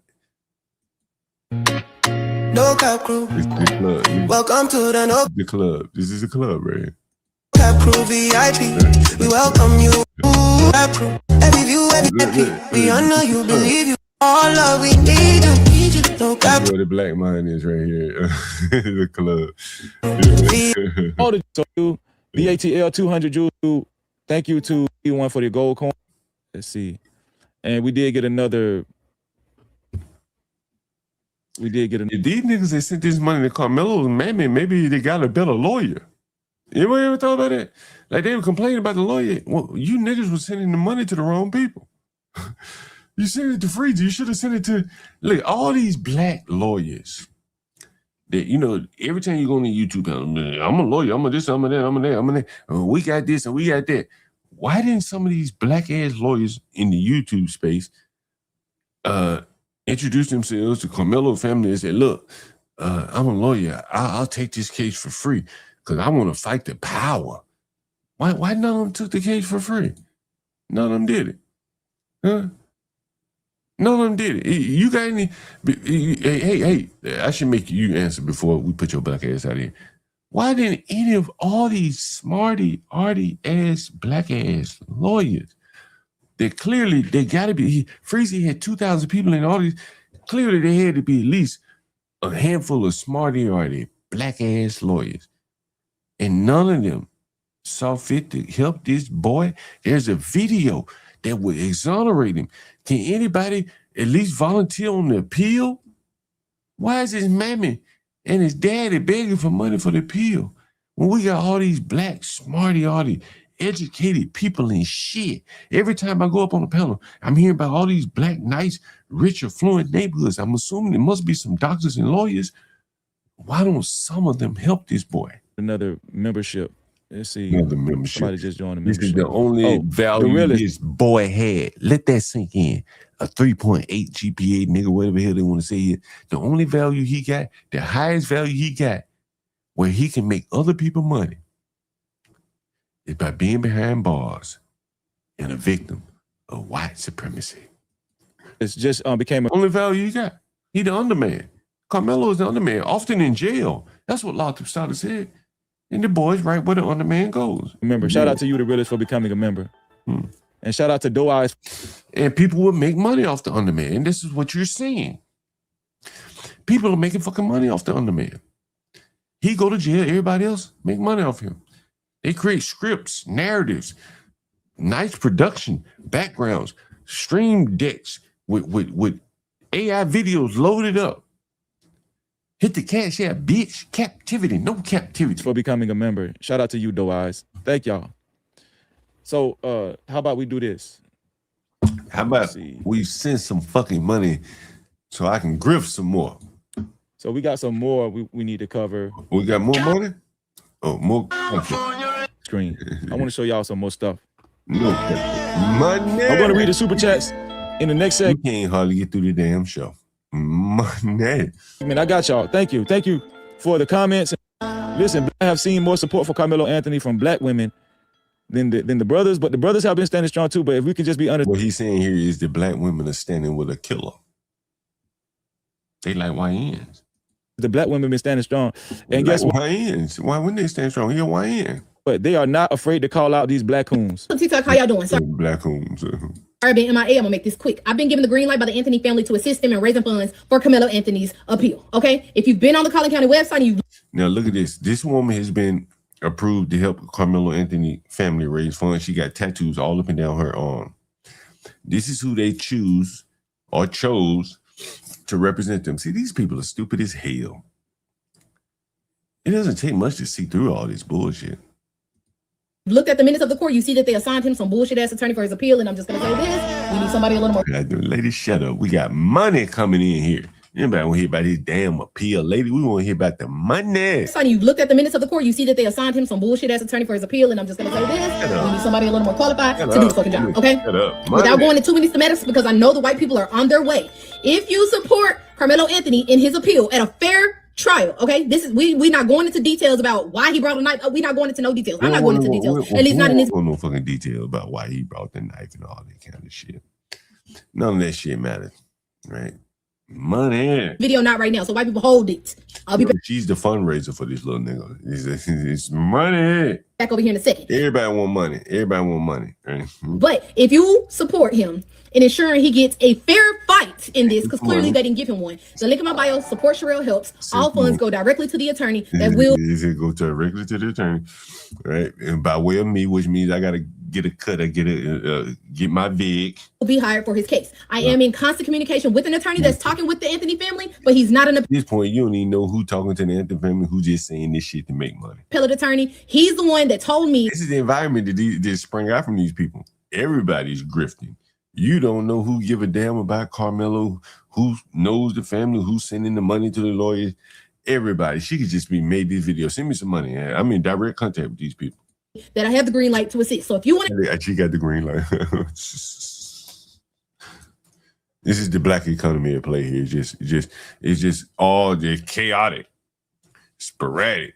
It just springing up out of everywhere. This is somebody says she's scamming. She could be, she could not be, and that's the thing. You don't know, right? With a black business, you just don't fucking know. You just don't. So this young lady says, her name is It's Me on TikTok. Yeah, it's me. So she says that she's been in contact with the appellate attorney, and she's been given the green light to assist. help, gather your tools and fuse. Let's get this boy an attorney and go on. Me personally, I'm gonna donate $5,000. Me personally, I'm going to donate $5,000. Sure you are. Of my own dollars. So that'll put us, I believe, with the donations that Facebook. Shout out to her for donating $5,000. Shout out to her. Here we go. Facebook has going on right now will be at $6,000. He bought the baby. He bought the farm on this one. All right. All my transparency, screenshots, updates, and things will be on the Facebook post that I have. A lot of people are pretty up to par about it, but listen, we're not here to argue about the situation. It all boils down to a young black man who was railroaded in a bullshit ass motherfucking county. Bullshit ass motherfucking county where his mama and daddy chose to live and brought that little criminal ass with him. Thank you. Yep. And we need to assist this boy in ensuring that he gets a fair fight in this bullshit. That's all I'm gonna say for now, because it was gonna get real angry. But man, this is who the two-parent household family chose to represent them. This is what she's saying. Link in bio, Sherelle helps. Thanks. So she put a link in the bio.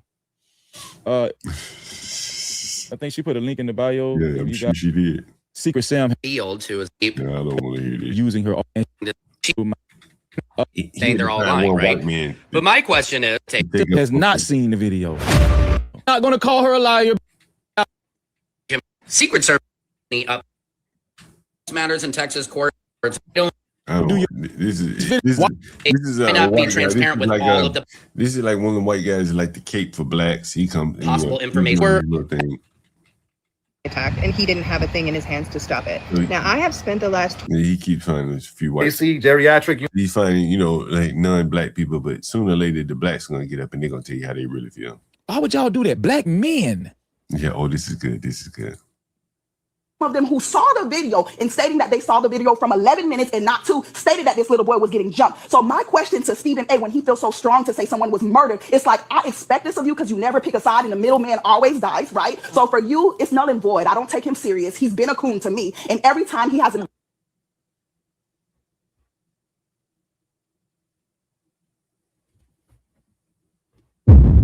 Oh yeah. I told you, man, the sisters don't give a damn. Don't give a fuck. They've been at it since, I'm talking about, before the trial started.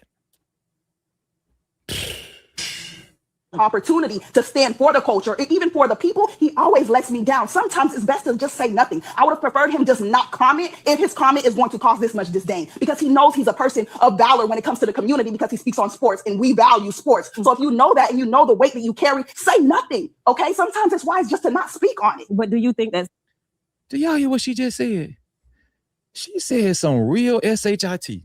She said sometimes it's just better not, if you don't have anything good to say for this young kid, it's just best not to say nothing at all. If you value this young brother as a part of your community and you got love for this young brother, if you don't, you got love for the young killer, have anything good to say, chance to even these people, especially black men, Stephen A. Smith being one example, they was already off to the races demonizing Karmelo Anthony. This is what this young lady is saying.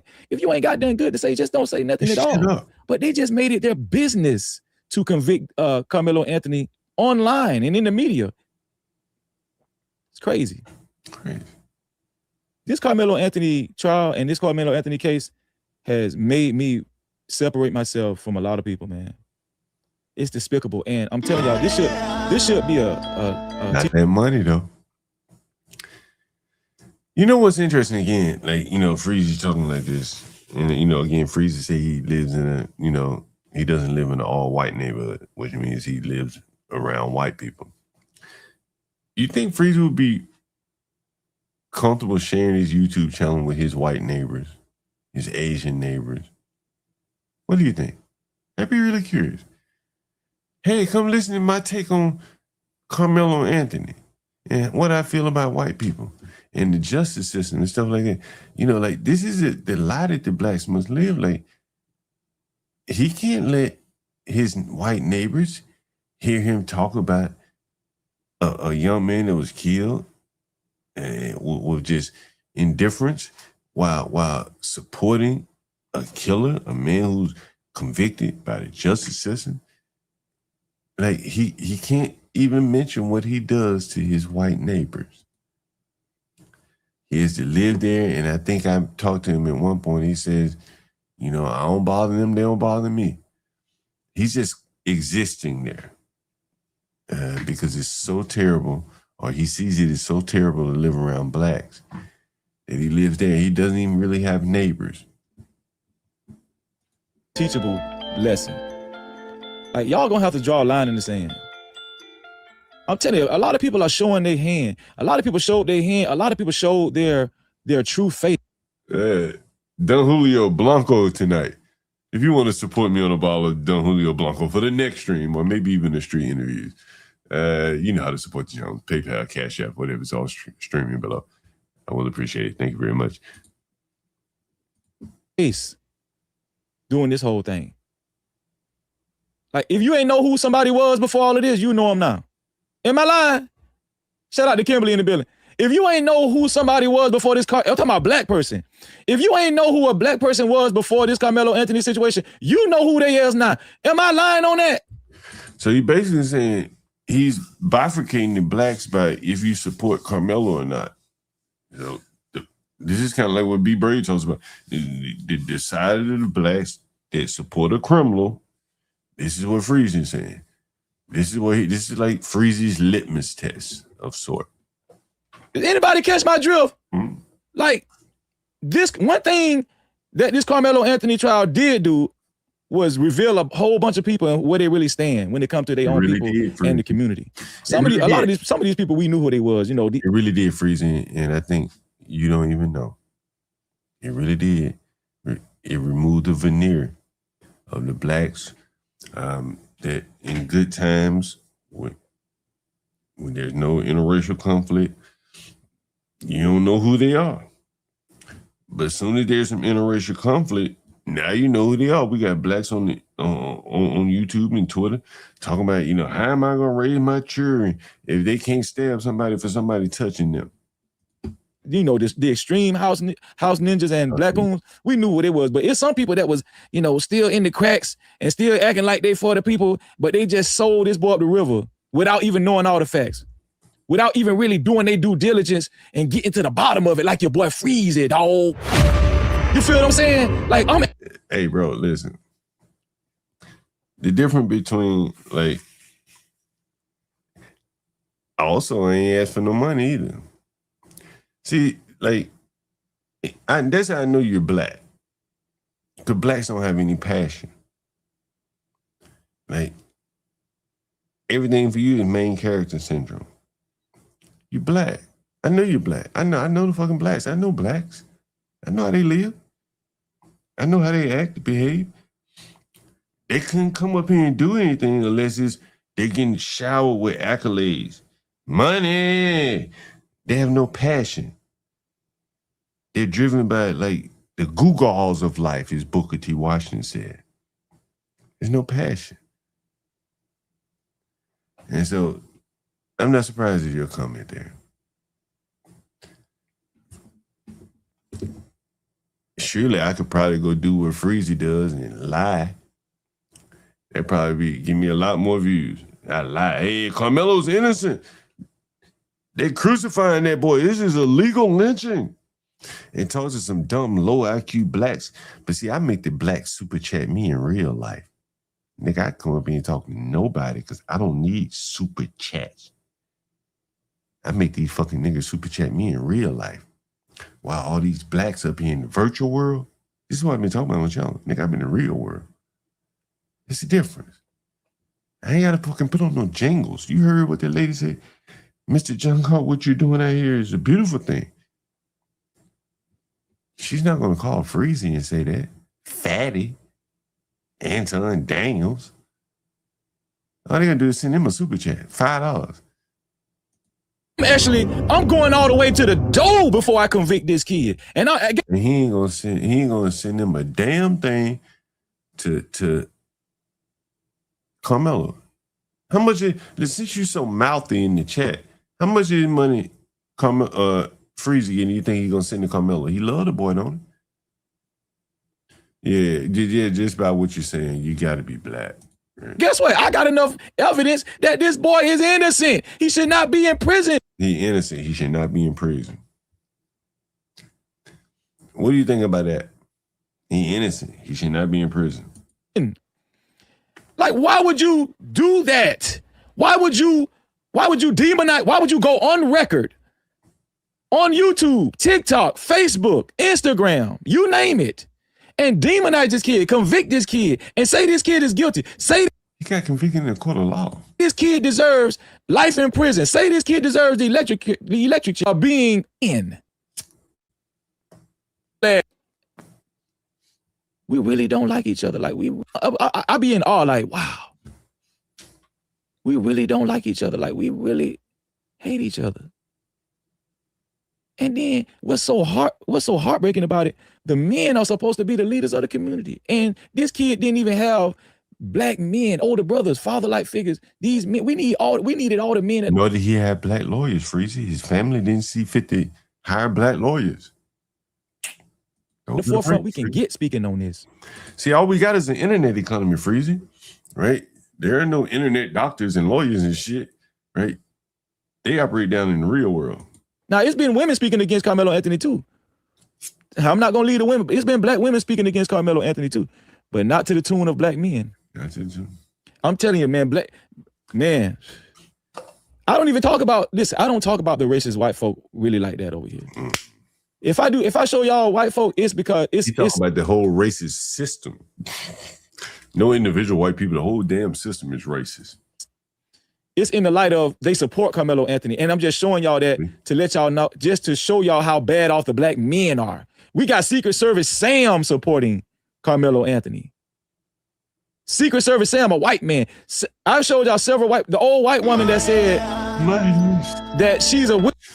Well, I'm telling you, This is how you monetize a Negro. See, I've told you a while back, the Negro's so beaten down. I remember when blacks used to, you remember this? You remember this company right here? Anyone remember this company right here? I invested in this company years ago. Years ago. Did they change their name? It used to be a company called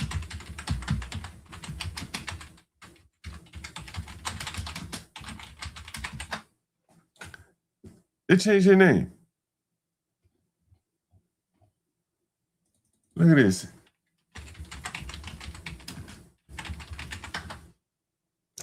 Anybody ever heard of this company right here? Money. Anyone ever heard of this company right here? You may not be able to see it. Let me blow it up.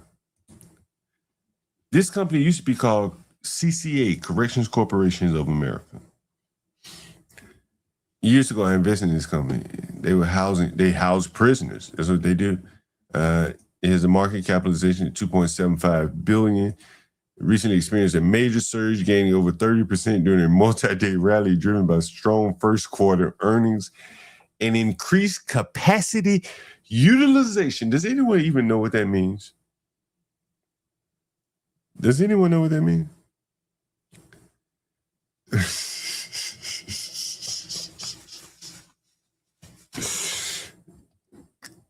Increased capacity utilization in prison language is, more heads in the beds.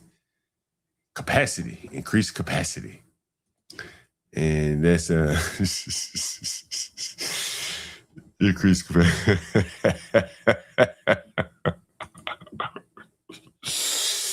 More heads in the beds. That's the metrics for how you measure prison companies.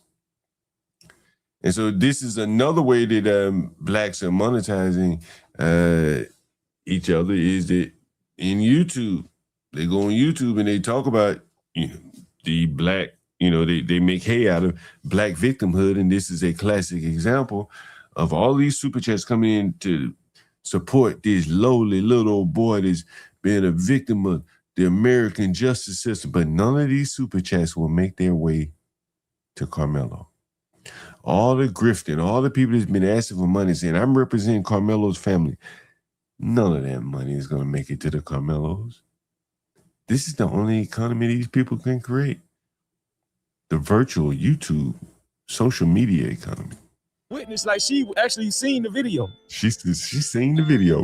For Karmelo Anthony. And at the same time, black men are demonizing this kid. I'm telling y'all, this got to be the end times. If this Karmelo Anthony situation didn't actually indicate and show y'all in real time how bad off the black race is, I don't know what else y'all need to see. We bad off, y'all. Bro, sis, draw a line in the sand. What? Draw a line in the sand. This boy is fighting for his life, and people of his own race are still disparaging this kid, still demonizing this kid. I'm talking about people like Miss Daisy, she for Karmelo. Why can't the blacks be for Miss Daisy's damn near AI? But I gotta hear it. Here it comes again. People like Miss Daisy. Hey, I bet you if Karmelo was like, look, I need some money for books to go to school. Ain't no way he can make money. And nobody would be sending him super chats. But he in prison? Miss Daisy. They can hear Miss Daisy. They can hear. They can drive you, Miss Daisy. You can hear Miss Daisy. Miss Daisy. They can hear Miss Daisy. As she came on my show and told y'all what she actually seen when she signed off to see the video at Frisco ISD. She told y'all what she seen. And they still demonizing this kid. And at this point, it's just straight up pride and ego. They don't even think the boy is guilty. At this point, they just don't want to say they was wrong. They just don't want to. Freezer, I just don't want to say I'm wrong. Money. That's how bad off it is. At this, how we're wrong about that kid. Because you got enough evidence to say it. Money. Wait a minute. Is that another? Because you got kid. Because you got enough evidence to say it. Is that no? Right. Karmelo, boy, do you know how grateful Freezy must be for you, boy, that you came along at the right time? The Anton Daniel shit, it died down. You came along and killed a white boy in your trial. You had a speedy trial, came along a year later. Right after the Anton shit died down, boy, he able to just hit the ground, just never stop running. Money! Because you got enough evidence to say it. Peterson, off that off, man. Yeah, they you can't help these type of people. They just was cool, and you know, they was average black men for the community. I've talked to these guys. No, I'm telling you. You're talking about me right now.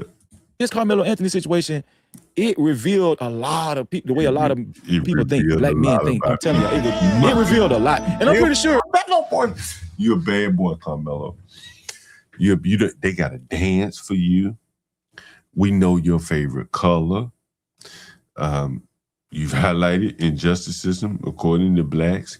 I mean, you're a bad boy, Karmelo. You're like Martin Luther King, right? You did more at your age than King did. Martin Luther King wasn't generating this kind of money at 18. Money. Some of y'all have had conversations with y'all own family members. Money ring. If you're watching for the first time, please subscribe and hit the notification bell. If you're watching for the first time, please subscribe and hit the notification bell.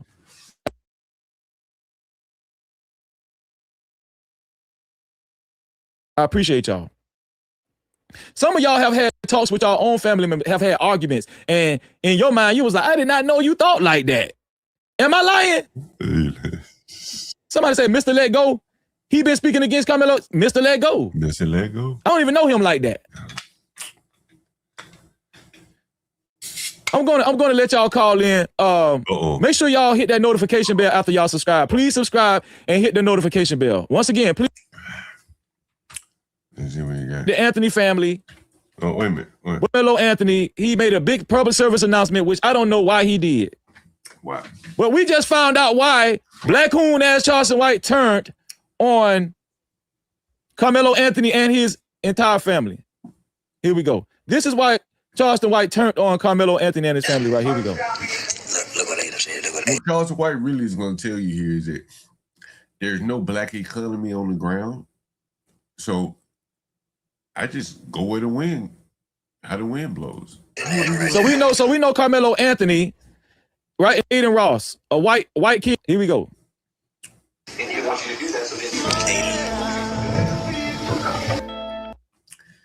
Boy, Karmelo should be eating good right now.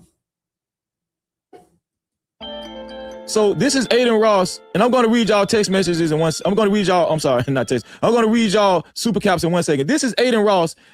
He texts Charleston White, and he said, "Would you box Austin Metcalf, brother? Would you?" I never heard of this case right here.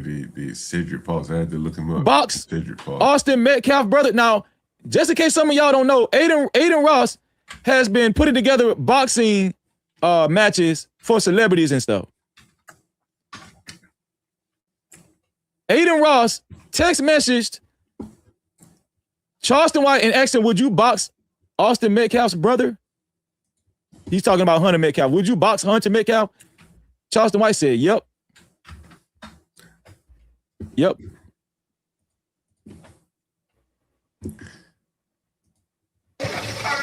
What else did it say? Aiden Ross said, "Unc, I still love you, whatever you feel is best." This guy is not to be trusted. This guy is not. Charleston White just exposed Aiden Ross is the one that put him up to turning on the Karmelo Anthony family after he seen the weakness in his dad. And he also said that Karmelo Anthony's dad didn't show up to the sentencing. And that's why he turned on him and started monetizing. Hit that like button. Let's see what Charleston White had to say and what he really had to say about Austin Metcalf. He was a real boy. He was tough. Charleston White. Cancel Charleston White. My face did, so you ain't getting to my eye out. And see, on one hand, Freeze is cool with Charleston when Charleston was cool with the Karmelo. Now that Charleston ain't cool with Karmelo, he out Charleston. Like, these people are so fickle. Get ready to kick Jeff Metcalf we got to fight, Jeff. I've already got a proposal. I think me and Hunter is going to be fighting on Brand Risk. This is going to be great. This is going to be great for the Brand Risk boxing promotion. Charleston White fighting Austin Metcalf brother Hunter on Brand Risk. These people will sell their own people out, man. I mean, listen, Freezy, you're putting forth a narrative that these low IQ blacks in your chat are going to take out to the streets and think that they can commit self-defense for someone touching them. They're going into their workplaces, angry as hell after listening to you over in the wee hours in the morning. And it shows up in their workplace, and it's limited. It's putting a ceiling on their careers, that chip on their shoulder, Freezy, that you're putting on their shoulder. You're putting the battery in their back that limits their careers, and they don't even know it. You're partially charging it. You're not solely responsible. For $1. Shout out to House of Hypocrites. What's going on, House of Hypocrites in the building, No man? captivity. House of Hypocrites said 3,000 strong the last 3 days. A beautiful sight. So again, this is the virtual economy. They're talking about the virtual economy. They're doing well, eating off the carcass of Karmelo Anthony. These people will sell their own people out for $1, man. Council, who getting the dollars, Freeze?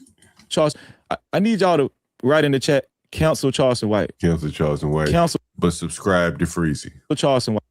We need y'all for with him. It's getting late, guys. So I'm going to get to the point where Freezy puts up the number. I don't want to hear more of this Charleston White. I mean, they should be shouting from the matter. So then, he was with a black 17-year-old covered it.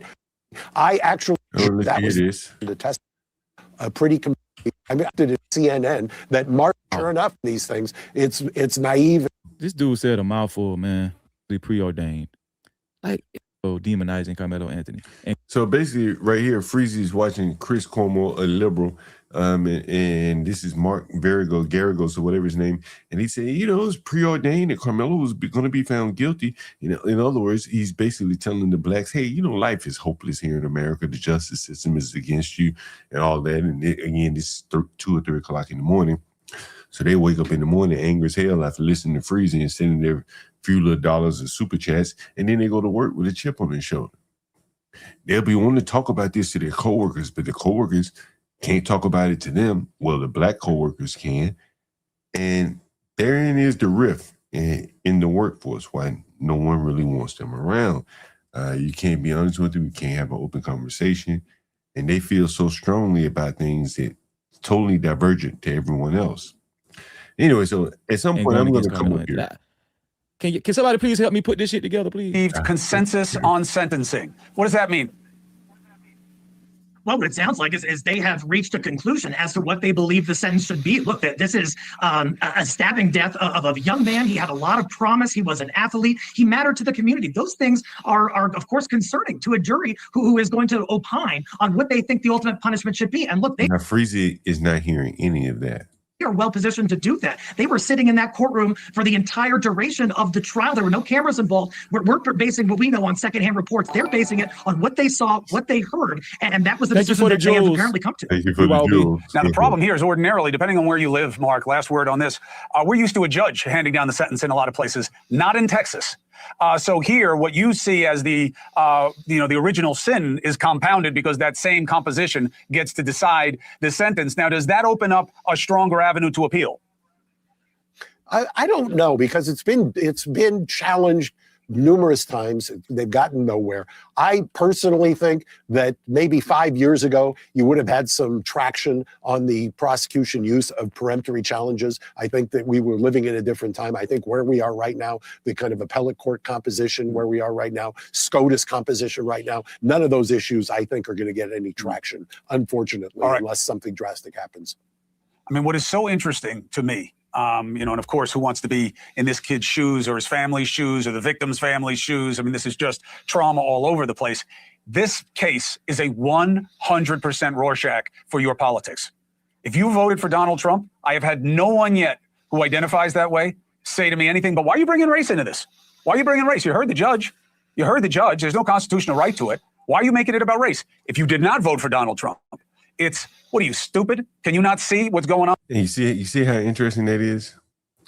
Freezy and his audience are not Donald Trump voters, but they're bringing race into it. Chris Cuomo is saying the Trump voters are bringing race into it. See how that works? This. Why are you bringing race? You heard the judge. Identifies trauma all over the place. This case is a 100% Rorschach. You notice Freezy and Cuomo both said the same thing. They're both saying this case really removed the scales from their eyes. They just saw different things. For your politics. If you voted for Donald Trump, I have had no one yet who identifies that way say to me anything, but why are you bringing race into this? Why are you bringing race? You heard the judge. You heard the judge. There's no constitutional right to it. Why are you making it about race? If you did not vote for Donald Trump, it's, what are you, stupid? Can you not see what's going on here? There's no black people in it. Well, I guess I had it wrong. Maybe I stand corrected there. For Cuomo is right. They're both bringing race into it. If you didn't vote for Trump, and I would assume Freezy didn't vote for Trump, well, you bring race into it. If you aren't kind of politically aligned with the Freezes of the world, even if you didn't vote for Trump, you're like, this doesn't seem to be racial, other than the killing may be racial. The jury's verdict, I didn't take it as racial. The prosecution did not seem racial. That's just my take on it. It is 100% a Rorschach test. That's why the law is so important. That's why trials and crime is so important. It is the last chance we have for this society to come from these two angles and have to come to a consensus of what is fairness under law. Mark, really freezing. Really. Karmelo Anthony has a strong case for an appeal, in my opinion. These people don't know what the hell appeal is. Like, they think this shit is like a retrial. Word is he has a good appeal lawyer. He has a who is his appeal lawyer? Like, and see, again, let's say that they chose a good appeal lawyer.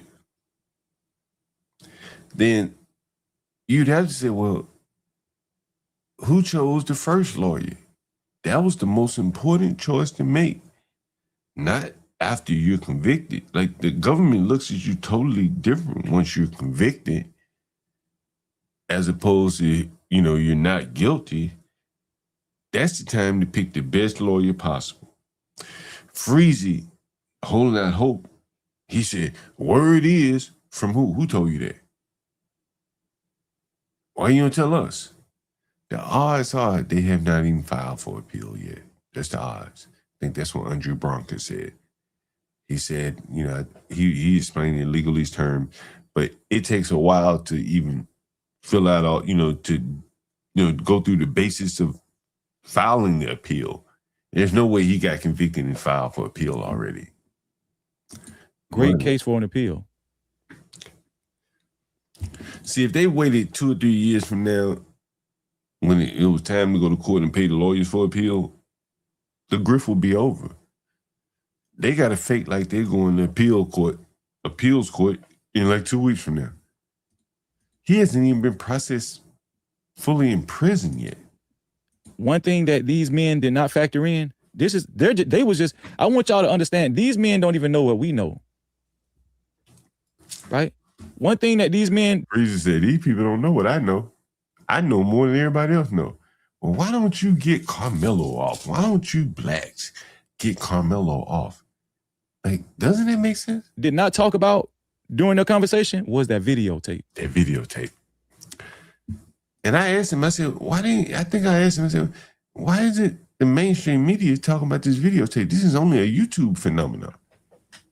All they talked about was the jury selection and how the Bastion challenge was denied, and how the judge allowed prosecution to strike down all 3 black jurors, potential jurors. They're not even talking about the video. They're not even talking about the video that our guest tonight, Miss Daisy, seen. No captivity. They're not even talking about the video in that conversation. Listen, compile the video, jury selection, just those 2 things. Easy appeal. Easy acquittal, easy exoneration. Easy acquittal. Easy acquittal. I'm going to take phone calls, y'all. Easy appeal. Uh-oh. Anybody wants to call? Uh-oh. Uh-oh. In, you're more than welcome to call in. I'm going to open up the phone lines right now. I'm going to take a few calls. I'm going to take a few calls, y'all. So this is the number to call in right here. 1-863-320-1242. If you haven't subscribe. Make sure you hit that notification bell. And also, if you want to clip up my interview with Miss Daisy, if you're a content creator, more than just tag me in your title or your description and give me a shout out. But you're more than welcome to get the word out and clip that up. I appreciate y'all. Driving Miss Let me see. Shout out to my sister, Conversations with MJ for the $20, which brings her to $135 now. She said, Texas law says an individual loses the right to claim self-defense. Hey, put a one in the chat if you think this lady has donated $135 to Freezy tonight, has donated as much as 50 cents to Karmelo.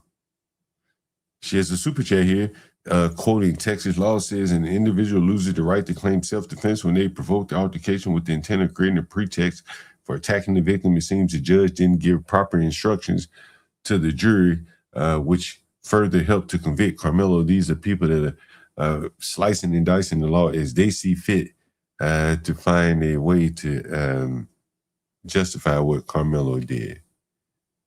And again, she's probably giving more money to Freezy tonight than she'll give to Karmelo for the next 17 years. I guarantee you that. She's giving more to Freezy tonight than she'll get it to, I just got some news in here. I'm going to have to cover this before I get out of here. Anyway, let me get to this. Now, when they provoked the altercation with the intent of creating a pretext for attacking the victim. It seems the judge didn't give proper instruction. And that's coming. No captivity. Since we needed you to be the judge. Y'all do know Conversation with MJ. She works in law enforcement. All right. Shout out to my sister, Conversation with MJ. We appreciate you, sis. Yes, we do. Let's get it, man. Hey, hold on, wait. Do I see 5s, 10s, 20s in the place? No cap. Appreciate. Cash out. Superchat. Super stickers. Memberships. PayPal's in the building. Let it rain like that. Don't forget them cities. Don't forget them hundreds. Blessings come in size. We ain't waiting on nothing. Appreciate everything that you spend. When you feel generous, run it back again. Hey.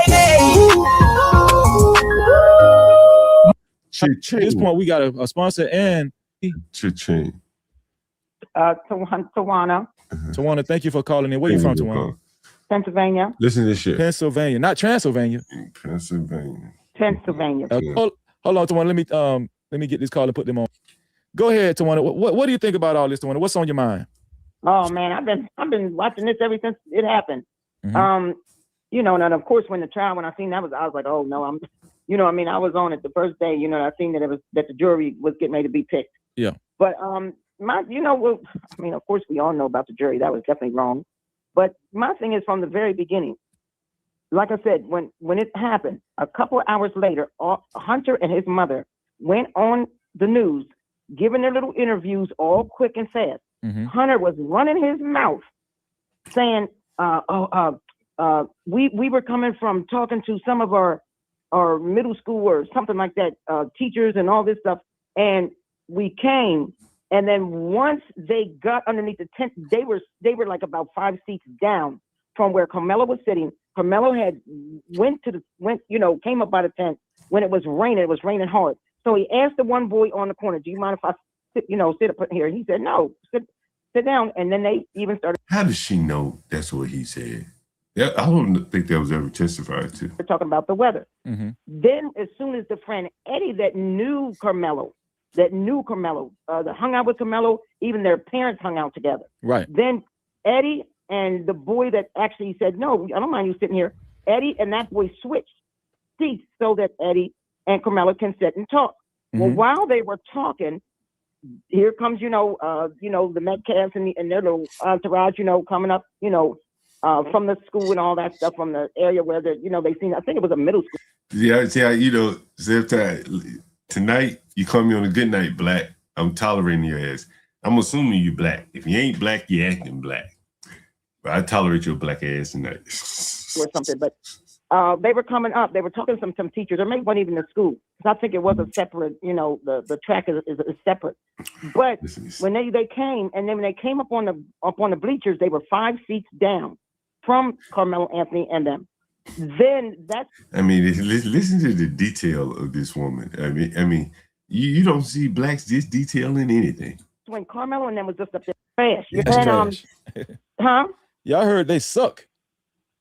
Well, whatever he said, like they suck or whatever. Up the schedule, and they only won one game. Wow. For that season, and so, but how even grown adults, everybody talks big bad bullies. Hunter, he started because he's the one who heard it.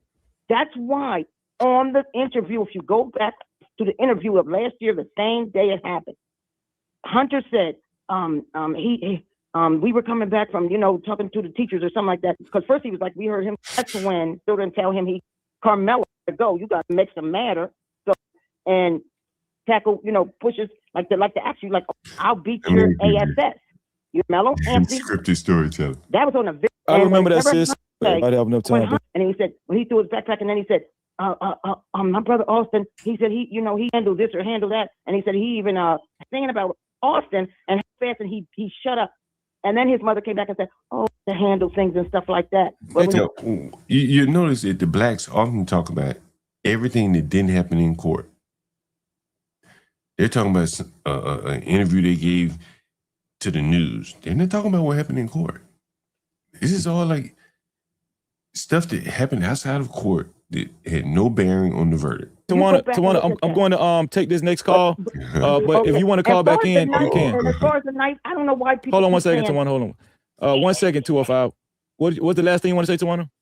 I'm saying, why do people keep saying, why did he have a knife? It's plenty of people that carry stuff. Look at all the adults and. Heard that? You heard that? Why people hold on 1 second, saying, Tawana. Hold on. 1 second, 205. What's the last thing you want to say, Tawana? I'm saying, why do people keep saying, why did he have a knife? It's plenty of people that carry stuff. Look at all the. Plenty of people carry knives. Man, what's the big deal? Adults and people that carry guns every day, whether they're licensed or not. Why do you got to carry? People carry guns every day. By her logic, and again, by self-defense, the blacks have to be okay with Carmelo having shot the Metcalf boy. They have to be okay. That's the only logical thing that makes sense, because self-defense does not limit you to a knife. They would have to be okay with Carmelo shooting the Metcalf boy. Now, they may say, well, he should be punished for the gun, but he was acting in self-defense. But this is where they've gone logically. And you hear the black lady again. And then we're talking about at a school. And she's saying she's going all the way to he could have had a gun. I don't know why people. Hold on 1 second, Tawana. Hold on. 1 second, 205. What's the last thing you want to say, Tawana? I'm saying, why do people keep saying, why did he have a knife? It's plenty of people that carry stuff. Look at all the adults and people that carry guns every day, whether they're licensed or not. Why do you got to carry a gun everywhere you go? Absolutely. That doesn't mean that you're looking. Freezy, like, absolutely. Absolutely. You should be able to carry guns to school. Why not? That's why the inner city schools have clear backpacks and metal detectors, and Frisco doesn't. The people in the trial, the police officers, whatever you come in here, like, even Austin Metcalf, he said, it's Frisco. I'm not going to fight you to track me.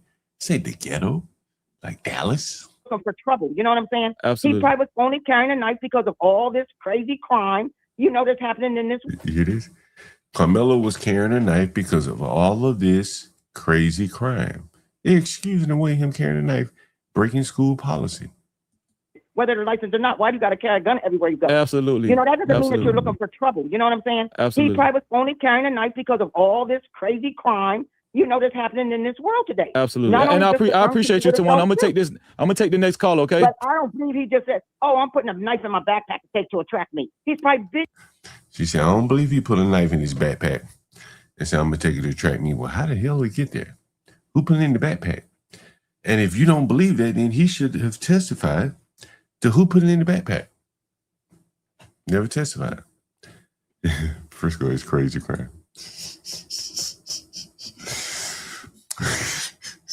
I mean, that's what I'm saying. Like, none of this shit makes sense. These people are stretching the truth. Yeah, absolutely, Tawana. Thank you for calling in. Don't be a stranger, okay? Don't be a stranger. No, I ain't. But I'm sick of these people talking about Karmelo. I'm all the way Me too. Karmelo. Me too. Team Karmelo, free Karmelo. Let's see. 205. What's your name and where you're from? 205. Hold on, 205. Hold on 1 second. Go ahead, 205. What's your name and where you're from? 205. Hi, I am Pat. I'm from Alabama. How you doing? Fine. Let me put this other call on hold. 817. I'll put you on hold for a couple of minutes, and I'm coming right to you. Pat from Alabama. What part of Alabama you from, Pat? Because I got peoples over there in Alabama. I got peoples. Huh? What part of Alabama you from, say? Pat? Because shout out to the ham. Looks like we should offer a reward because there's somebody out there that got that video. Most definitely. Yeah. Somebody out there got that video.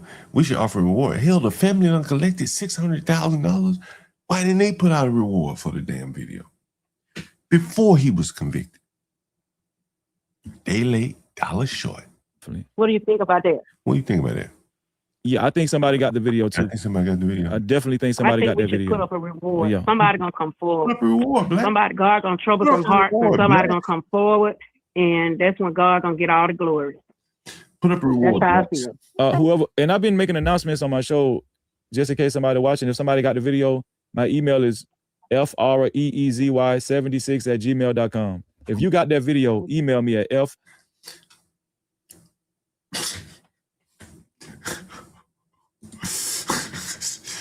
Let's say somebody got the video. And let's say somebody sends him a video. How do you authenticate it? You have to pay thousands of dollars to get somebody to authenticate it. And then what? You got the appeals, say, hey, I found the video. But you don't have the true source video. That's the school has it. So how you going to authenticate it? Against the true source copy. Because all you have is a copy. All someone will have is a copy. So where does that get you if you do get the video other than like, click, share, subscribe, super chat? That's all you get from that. REEZY76@gmail.com. Thank you for that, Pat. What else you want to talk about, Pat? That's all I want to say, and I'm praying for the family. Praying for the family. Pat, thank you. You're such a sweetheart. And shout out to which family do you think she's praying for? She said it. Look. That's all I want to say, and I'm praying for the family. Which family do you think she's praying for? Again, this is a black woman. They should have some kind of maternal instinct to have some compassion for a woman that's lost a child forever. So which family do you think she's speaking of when she says... Pat, what else you want to talk about, Pat? That's all I want to say, and I'm praying for the family. Who do you think she's praying for? These people have no maternal instinct. The women, you're hearing that. She's praying for the family of the killer, not the family of the ones who lost a child. This is where they are. Pat, thank you. You're such a sweetheart. And shout out to the ham. I appreciate you, Pat.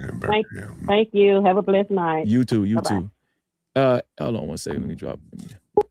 817. Hold on. Let me. What's your name and where you from? 817. Hey, this Incognito calling in from Fort Worth, Texas. Okay. Incognito. I just feel like I don't feel like Karmelo ever had a weapon. I just feel like this nigga just said he don't feel like Karmelo even had a weapon. Man, that's what I'm saying. This is like Alex Jones conspiracy zone. He said Karmelo didn't even have a weapon. I just feel like I don't feel like Karmelo ever had a weapon. I just feel like all of the weapon, him reaching in the bag and saying to touch me and see we'll find out. I feel like all that was part of the paint of narrative to make him look like the aggressor. And I want you, if you could, whenever you get the chance to play Hunter's first interview and his second when he was sitting on the couch with his mom, he actually gave Karmelo no way to even have a hand in the bag to even try to pull anything out the bag. The kids would have known to ride around and use automatic weapons and stuff like that. I just want to put that on y'all brain. Most definitely, and I'm glad you mentioned those interviews. I actually showed both of those interviews probably like 4 or 5 times on my channel already since last year. So, okay. Yeah. But thank you for that. Yeah, what you're seeing Freezy keep going back to is he's focusing on news clips, not testimony. testimony is what found Karmelo guilty, not news clips. Man, those interviews are very important. And Hunter told on himself. He did. You know, even on the second one. Hunter didn't testify. So what's the deal? And on the Fox News interview, the second one, he shushed his mom. His mom was about to say something and he shushed his mom. And they had somebody in the room as well. So it was just a lot of suspect stuff since last year, bro. You got 25 more seconds. What you want to say? I just feel like all this stuff is to protect Hunter because they know deep down inside he's supposed to be the one locked up for this case right now. So everything that they're doing. So these blacks are saying that Hunter Metcalf should be the one locked up, even though all the witnesses point the finger at Karmelo. It's just like deep down in the grand delusion zone here. Right now is to protect Hunter. Yeah, because Hunter's supposed to have his ass in jail. That's a fact. Shout out to you. Shout out to you, bro. I appreciate that, man. Thank you for calling in. Let's see. 979. Hold on. I'm coming to you in 1 second. Okay. A couple minutes. 202. We're coming from talking to some. 202. Can you hear the sound of my voice? Yeah, I hear you loud and clear. What's your name and where you from? You know who this is. John God, what's going on with you, my brother? Hey, what's going on, Crazy man? How's it going? Good show, man. Thank you, man. I appreciate you. Shout out to the Jews. Shout out to the Jews that y'all just sent. Truthfully speaking? Thank you for the Jews, truthfully speaking. Thank you to everybody that's been sending Jews. I appreciate y'all. Go ahead, John. Oh man, you know, I heard you. I've been watching the show for a bit. I heard you mentioned you playing the Chris Cuomo clip, and you commented that they didn't mention the video. Yes, sir. And I'm wondering, you know, like, is this like something that only exists like in the YouTube social media sphere? Because in mainstream media, even Karmelo's family, they should be shouting from the rooftop about the video, but they're not even mentioning it. Well, actually, Karmelo family did mention the video in their interviews with Breakfast Club. They had a viral video that they did with the Breakfast Club. I actually reviewed that video. He did mention the video. The father actually said they didn't even play the whole video in court. He said that. So they are talking about that video. I mean, you know, here's the thing. Karmelo's family may have mentioned the video to the Breakfast Club. I don't know if they did or did not. But the Breakfast Club, that's like feeding the YouTube the blackest fear to keep the grift going. They know that the people that donate the money are likely to listen to the Breakfast Club or clips of the Breakfast Club. So they'll stir the pot with the whole video narrative. But no one in the mainstream, Chris Cuomo, none of these people, none of these people saying, hey, there's a video out there. This only exists in Freezy and Lakeisha Keisha and all these other people that are Karmelo supporters. And I don't even really think they're Karmelo supporters. I think these people are just grifters, and the video allows them to go on and on and on, talking about Karmelo's innocent while collecting super chats and cash app. This is the second night of Freezy talking about the video. Lakeisha Keisha, House of Hypocrites, all these people are all talking about the video, and I should show you that to show you that all of them are talking about this magical video. And so if we were to look at, say, Lakeisha Keisha's channel,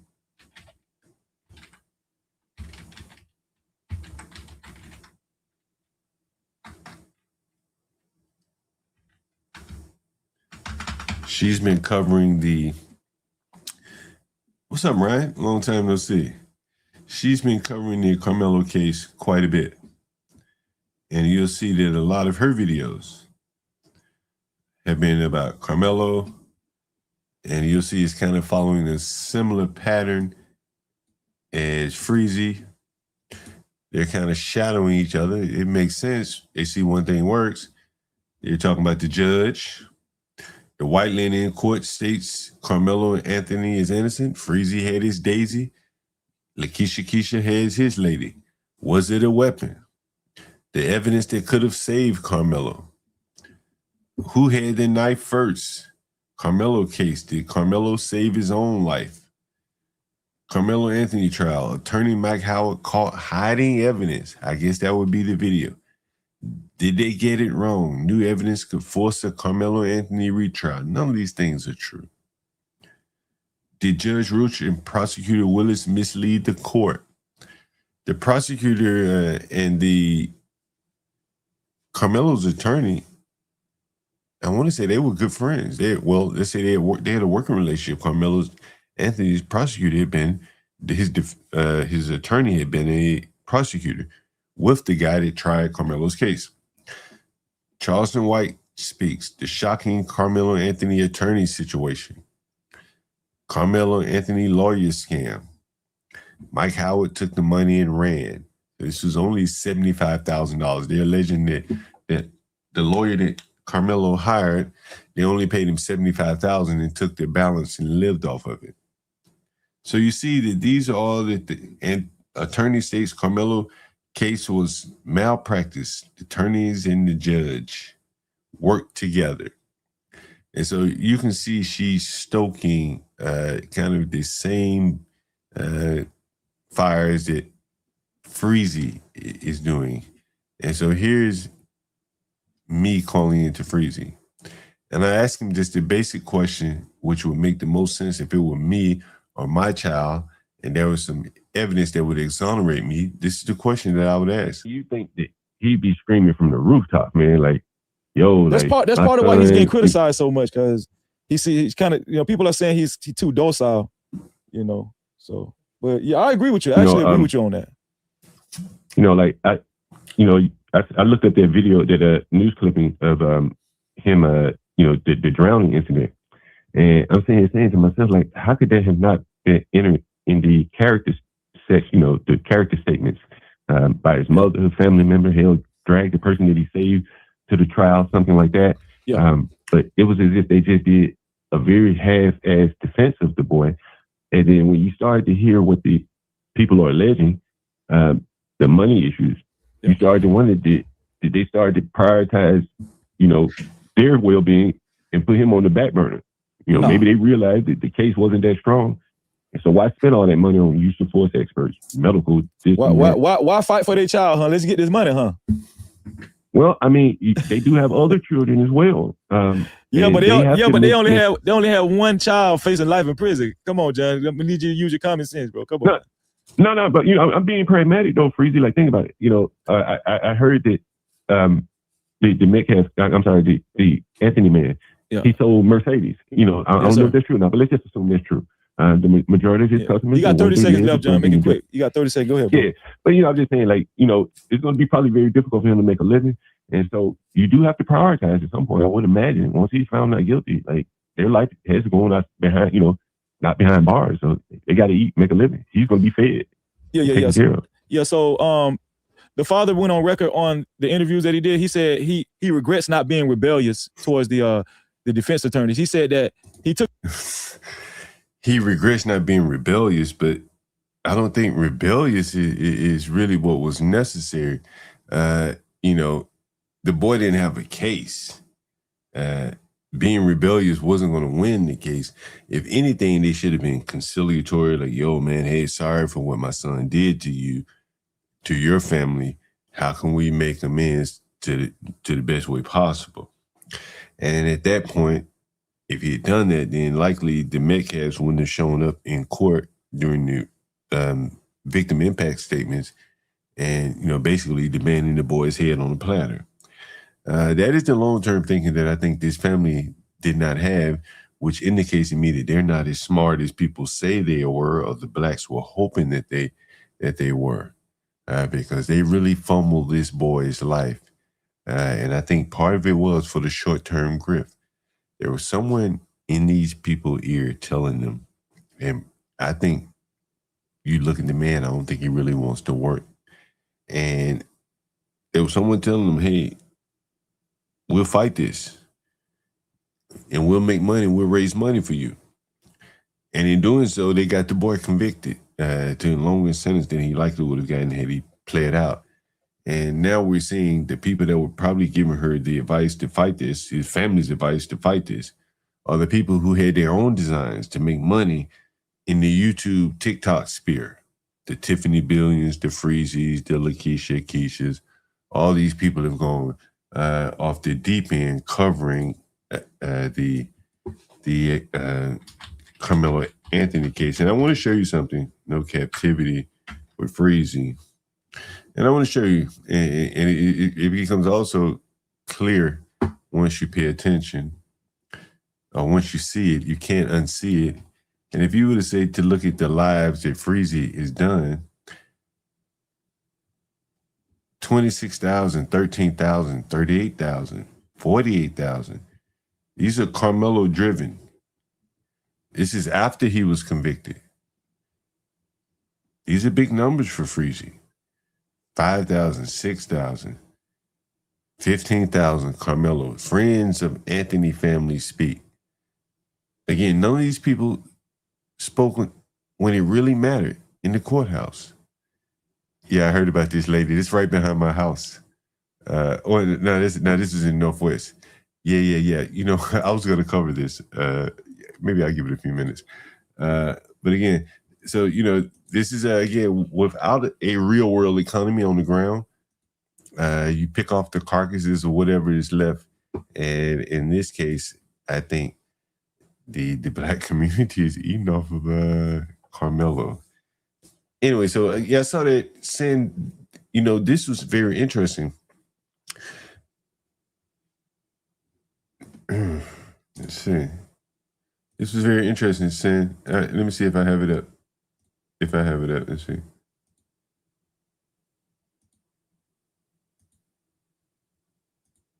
If I don't, I'll pull it up quickly. Let me see. Did I take it out? Yeah.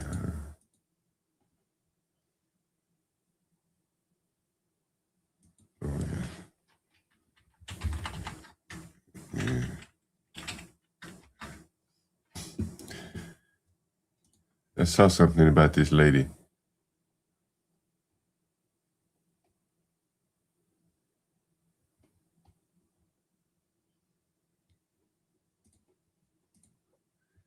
Look at this. This was a Washington, D.C. woman is facing several charges after an incident at a Spring Grove haunted house attraction on October 28th. This is the lady. Her name is a Washington, D.C. woman is facing several charges after an incident at a Spring Grove haunted house attraction on October 28th. This was 2017. Melissa Maya Wallace Pulliam is charged with resisting arrest, possession of a controlled substance, possession of drug paraphernalia, blah, blah, blah. Drunkenness, public drunkenness, after police said she got into a physical confrontation with another customer in the ticketing area of Kim's Crypt shortly after 10 p.m. You fast forward, what is it, 9 years? 9 years or so? And this lady, the same lady, was just recently shot here in Washington, D.C. And that's the lady that since I've been saying heads up on the screen. And here is the video of that. Oh my gosh.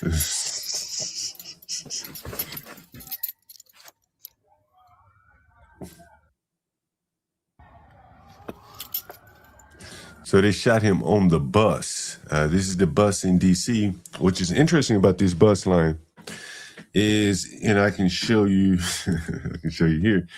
Let me see. I can show you. Okay. All right. This is the bus line.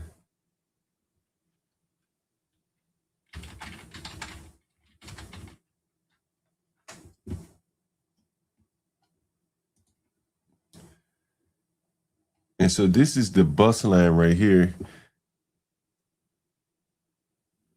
Yeah. So this bus starts in Anacostia, which is southeast DC. And it makes its way all the way to, you can see here, the upper reaches of Northwest. If you were to keep going, you see you'll be in Bethesda. It's a very affluent area. And this is a very affluent area as well. So the Black person that shot the Black woman likely started off somewhere over here and rode the bus all the way here. And that is where they eventually shot the woman. So that was here in Washington, D.C. So I've ridden that bus many times. Actually, when I do street interviews, that bus takes me straight to the street interviews. And this is the lady. Oh my gosh. It's Washington, D.C., ladies and gentlemen. One more thing before we get out of here.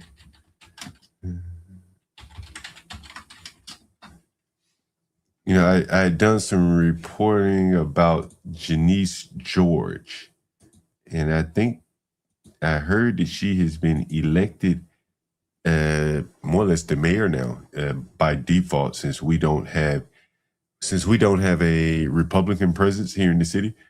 If you win the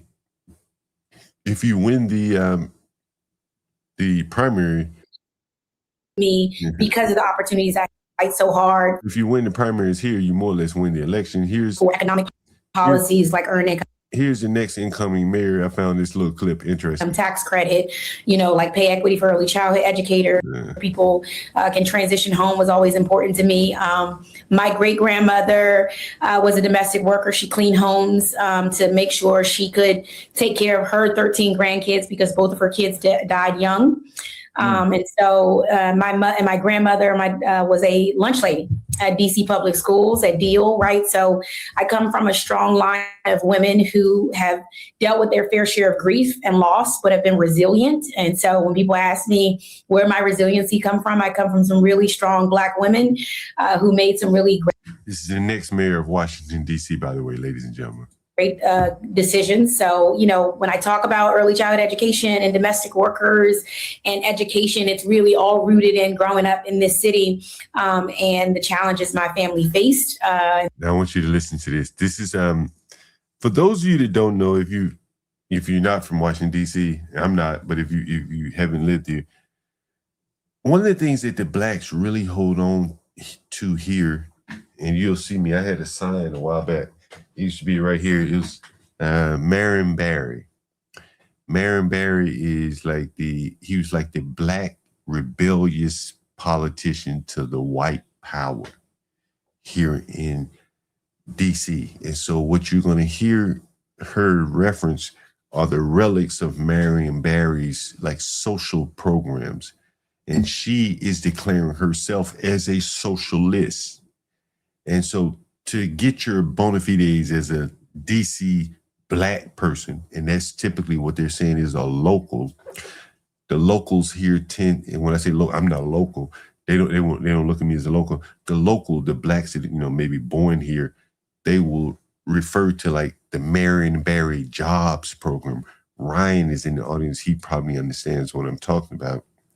Marion Barry had a big jobs program that was highly thought of by the Blacks. Marion Barry Jobs Program. And you'll see it's talked about. Here it is.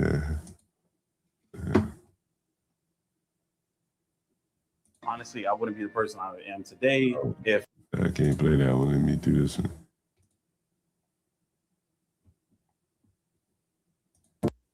There are legendary pictures of him and John Lewis. I brought in many young people. I was at that time thinking about. So this is a video talking about the origin of DC's youth employment movement. This was probably years and years ago when this was originally filmed. This is Marion Barry's baby. Is there a civil rights organizer? What is and we learned about self-exploration and planning for your future, things that a high school counselor never said to me in the 3 years that I went to high school. And they ended up letting me work down at the program during the school year. First and foremost, the program wanted to give young people a voice, and he did everything he could to make sure that young people got various opportunities through city government. This is basically how he paid off the teens during his campaign as mayor. Community-based organizations, faith-based organizations. It's been going on a long time, ladies and gentlemen. Sure that young people were exposed to all of those avenues. It made me become more focused on my voice, my energy. To work just by the structure alone, that limited 14, 15-year-olds. What we started doing on the registration was a higher achiever. You looked at your report cards. If you were a student, we figured that you had something going on great. So then we started taking the high achieving 15-year-olds and placed. First summer job, I'm sure you hear a lot of that. The last thing that Vincent Gray did while he was in office. And so they were all carrying on Marion Barry's tradition of the jobs program. And so here is the next incoming mayor giving, this is a nod to the low class blacks. This is what she's doing here. Pay close attention. And so that shapes, who I am and why I fight so hard for economic policies like earned income tax credit, like pay equity for early childhood educators, why education is important. I'm a Marion Barry summer youth employment kid. I was in. It's very interesting that she mentions that she's like fighting for the DC local bona fides. She's seeking credibility with the local Black population. That's the reason why she would reference Marion Barry, in my opinion. Every program ever. I was in higher achievement, BC scores. I went to Upward Bound every summer. I was standing in line at Mary's to get my EBT card, across the street from Mary's, like everybody else, to get my EBT card. So I do remember the. Did you hear that? That's her pitch to the blacks. It's the next incoming mayor of Washington, D.C. I was standing in line at Mary's to get my EBT card, across the street from Mary's, like everybody else, to get my EBT card. The next incoming mayor of Washington, D.C. talking about. He's bound every summer. I was standing in line at Mary's to get my EBT card, across the street.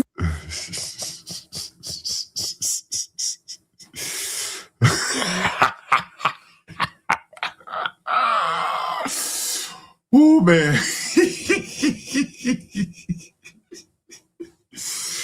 Man, hey, it ain't ways, man. I got something, man.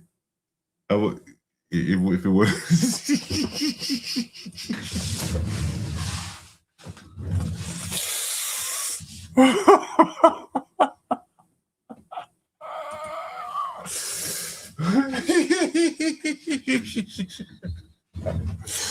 I gotta call my nigga Be Brave. I gotta call my nigga Be Brave. My nigga Brave. Since I got Ryan in the chat. Call my nigga Be Brave.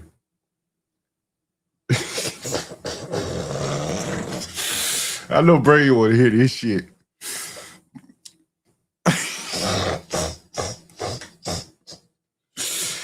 Got my EBT card on. Mary's, like everybody's BC scores. I went to Upward Bound every summer. I was standing in line at Mary's to get my EBT card, across the street from Mary's, like everybody else, to get my EBT card. So I do remember this. Like everybody else.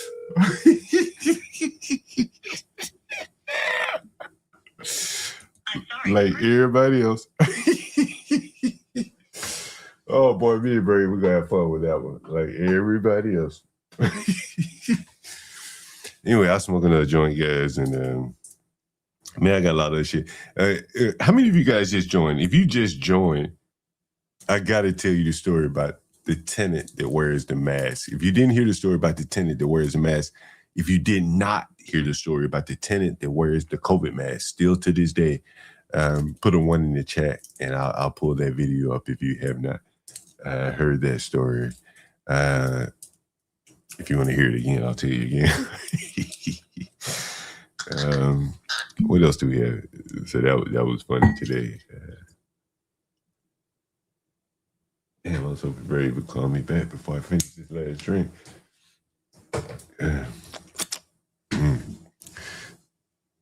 Okay, so you have not heard the story. Okay, so I'll share it with you. Fair enough. Fair enough. Where do I have it? Let's see. Okay.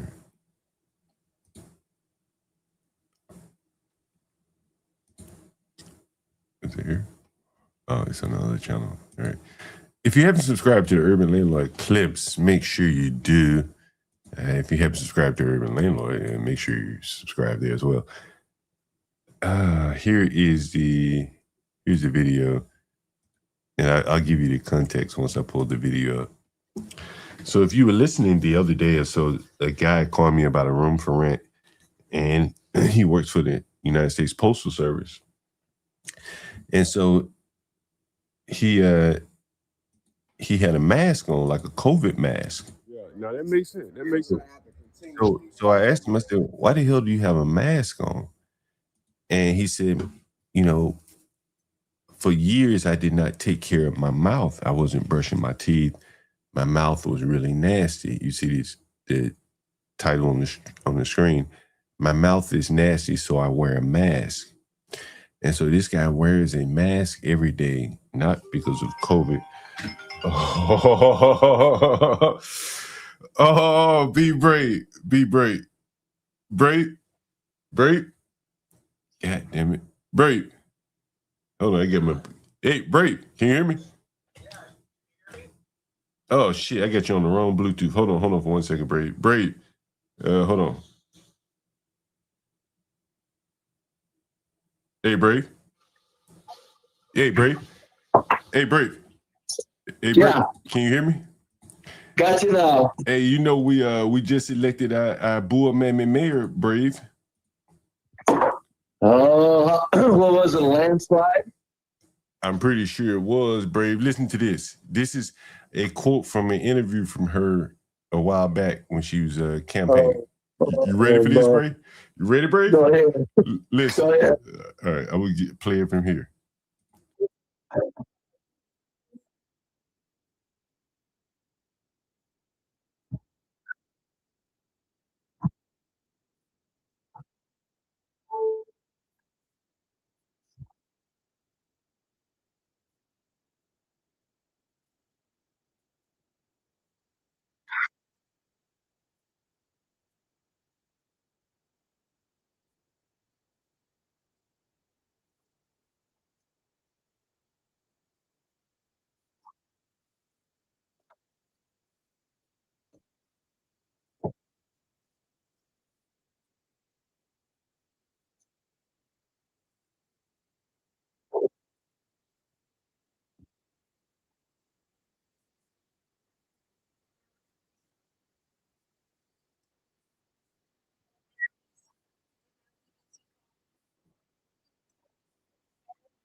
You heard that, Brave? Yeah. Huh? I don't She's know. proud. Proud Every woman. program ever. I was in higher achievement,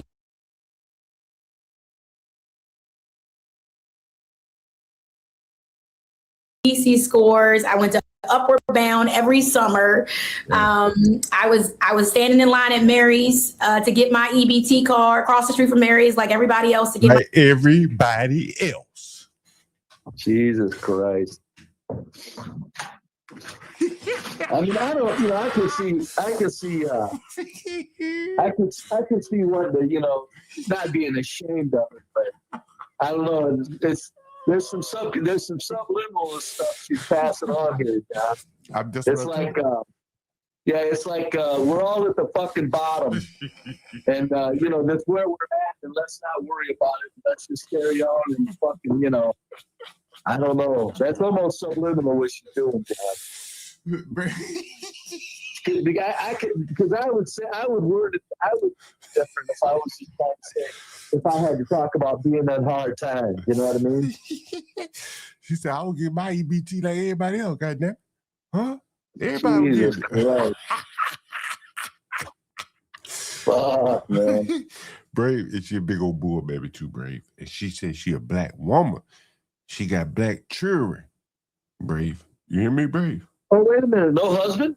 Yeah, she got a husband, but he kind of he kind of cuckish though, Brave. She is the man in this house. Well, yeah, that's okay. But is he the father of her children at least? Yeah, I guess that's the only thing Okay, she is. we got that. Yeah. I was waiting for her to say, hell no, I got 3 baby daddies. She might as well got EBT, welfare, and 2 baby daddies. Fucking bitch. Well, how you think she's gonna be in relation to the black, the poor? You know, she's right down with them, right, Brave? Yeah. She's right down with them, right in the fucking mud.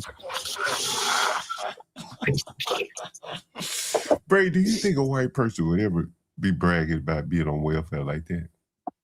No, they wouldn't brag about it. They would say that you know that they would probably say that they took advantage of it and it wasn't a bad thing, and probably talked about how they got themselves up by their bootstraps and shit like that. You know? But you know, I don't know. I have to explain to you why she did it. She mentioned Marion Barry. I don't know if you heard it, Brave. But Marion, I heard. Marion Barry is like the resistance to white man. He was like that dark-skinned, black, indignant nigga that resisted the white man. Does that make sense, Brave? Yeah. I mean, I never paid attention to him at all. Right, but he was mayor. He was mayor before I even looked in or cared about politics at all. Right, and they called him up until he died mayor for life. He didn't live far from where I live now, Brave. They called him what? Mayor. They called him what? Mayor for life. Right, I think. Mayor for life. Yeah, I think he served maybe 4 terms. And so, wow. Brave, right, and so, Brave, what I want to show you here is something interesting before we get out of here. Here are the people that ran. God, motherfucker, are we on the air? Oh yeah, damn, Brave, my bad. I'm sorry, Brave. I had to call you, tell you, let you hear that, Brave. My bad. I don't mind, but gotta tell me we're on the air. My bad. God damn, I forgot to tell you. I'm sorry, Brave. God damn, you know who's in the audience, Brave? You know who? Ryan Marioni. Hey, okay, now I'm not so bad. That's why I had to call you. Like, get your ass up. He's like, get your ass. He said, Brave needs to. He said, you need to stop crying, Brave. That's what Ryan said. They said, oh.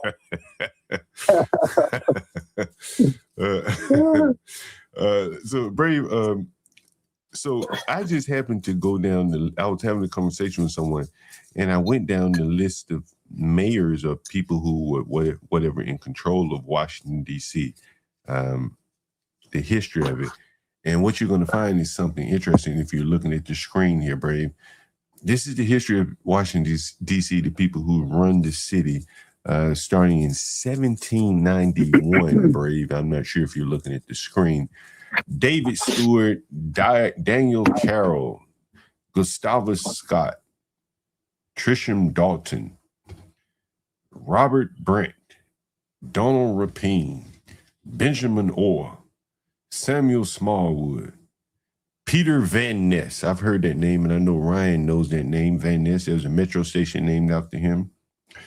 Winston Seaton, Walter Lennox. These sound like men of distinction, don't they, Brave?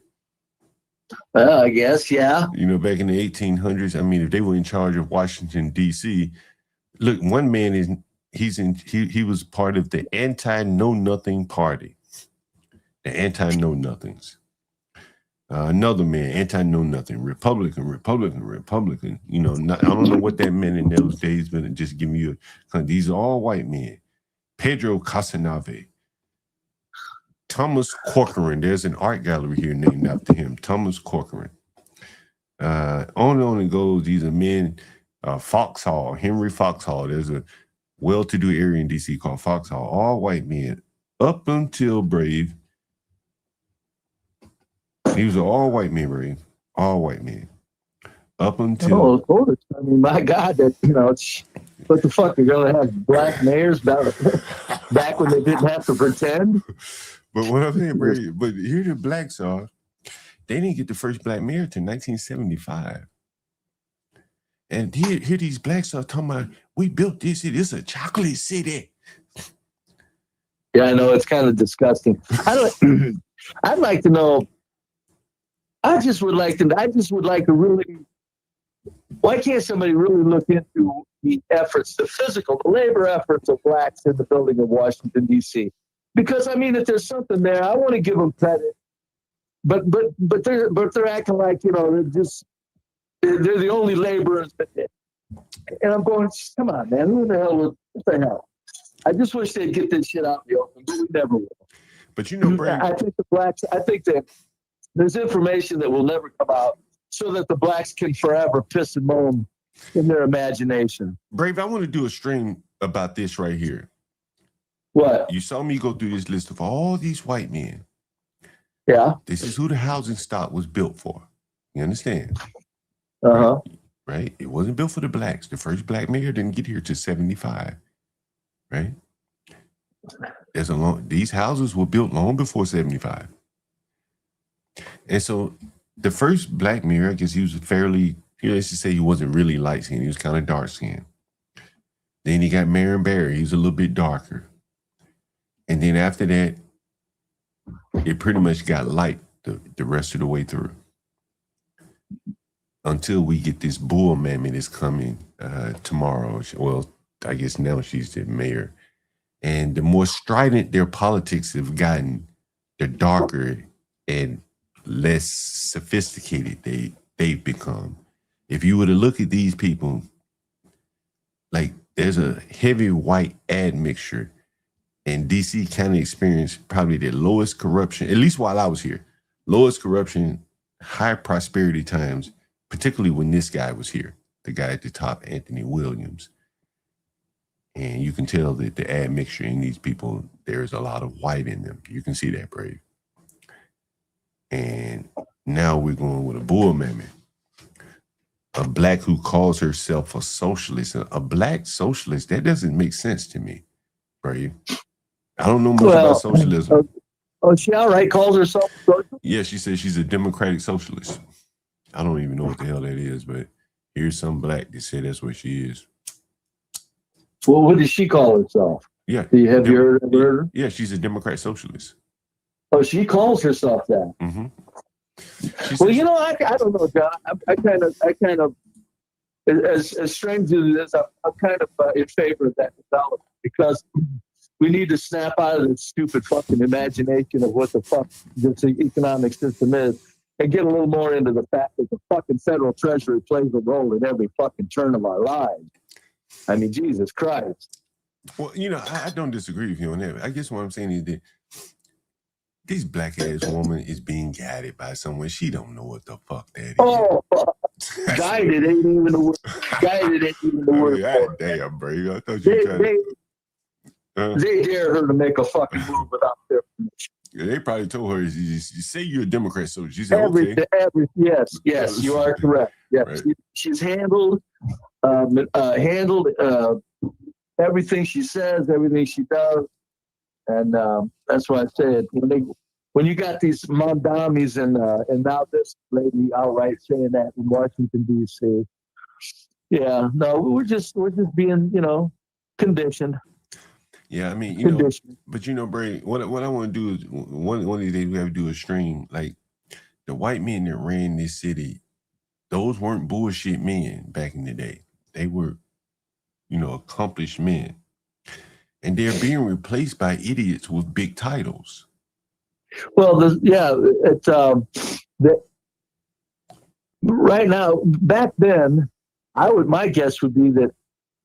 They've always been in control. There's always been a control factor, but they needed competent people to make it look, legitimate. Yeah. Now they don't even need competent people, like you're saying, John. It's just they can put in a fucking idiot because they're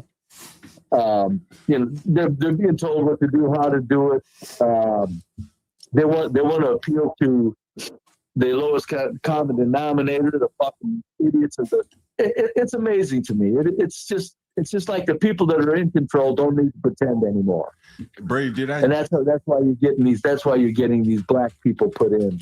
Brave, did I tell you that the negress that's been elected mayor, she bought a new home? Did I tell you about that, Brave? Yes. Yeah. $1 million home, Brave, for a negress who probably would be living in a shack. Or in one of my rooms if she had to make a go of it in the private sector. Well, John, now hold on. Damn. That bull mammy would be. She We'll would be. give She her a would be. fucking, I ain't giving we'll it. I give her a ain't giving that retail shit. job I ain't at Robertson's or giving. something. Okay, retail job. She's stealing my place. Son of a bitch. But here's the thing, Bray. She talks about housing, and she said single family housing is a tool of segregation. You hear me, Bray? Who said that? The mayor, the incoming mayor. Said single family housing is a tool of segregation? Yeah. See, shit like that. That's conditioning. They want to talk us out of our dignity of private property now. Yeah, she says it's a tool of segregation. Thank you, blacks, for falling for it, because the blacks, they wouldn't even think about saying what I just said. Folks, we're being talked out of our fucking pursuit of private property. Blacks would never say that. All they got to do is offer them something for free, and it's like now it's something the government's doing is noble. Yeah. That's amazing. Single family housing is a tool of segregation. Tool of segregation. Like fucking blacks don't want to fucking live in single family home. Well, you damn right, because she bought her single family home, Brave. Here's her single family home, Brave. And guess what? She didn't buy a single. She's not even in the kind of single family homes that blow my mind. The ones that look like huge apartment buildings, you know? And she, the units inside of the market. Yeah, and Brave, she's not in a single family home around no Negroes either. You hear me? You hear me, Brave? I wonder what's the demographics where she lives? Probably 95% white. They say it's $1 million, and it's a neighborhood profiled by the Washingtonian or something, a greater Washington. There's a neighborhood great for families and children. You heard me, Brave? Yeah. Good for families and children, Brave. Well, but you got to give her credit. I mean, if she bought that home, somewhere she had the ability to buy the home. What'd she do before she was elected mayor? Was she city councilwoman? And she ends up in $1 million home from a city council with her husband.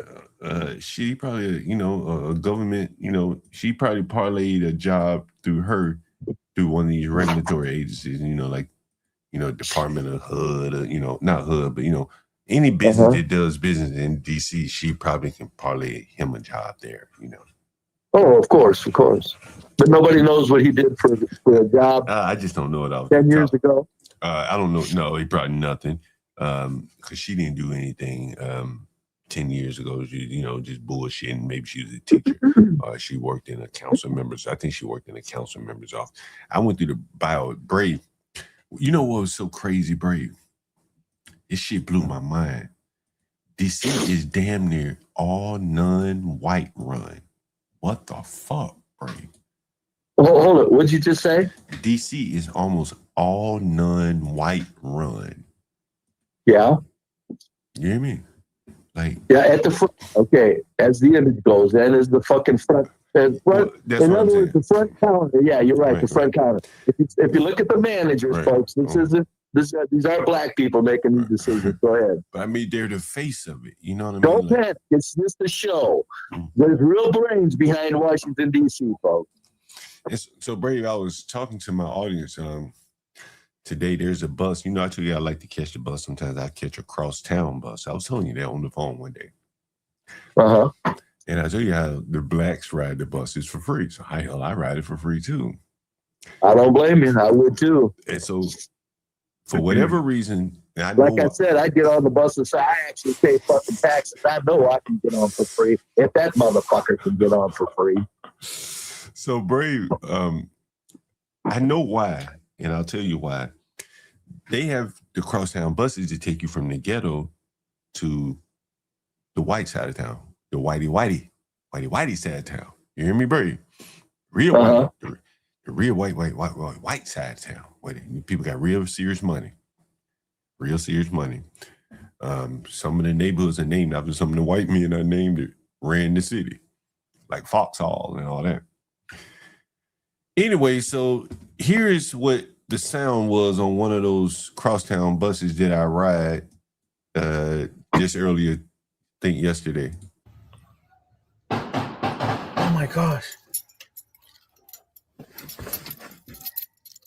You heard that, Brady? No, I didn't. Oh, let me play it again for you. Oh my gosh. You heard that, Brady? No, I'm telling John. I'm hearing a. You didn't hear that pop, pop, pop, pop, pop, Brady? Oh no, I don't think it. Go ahead, play it again. See if go ahead. Okay.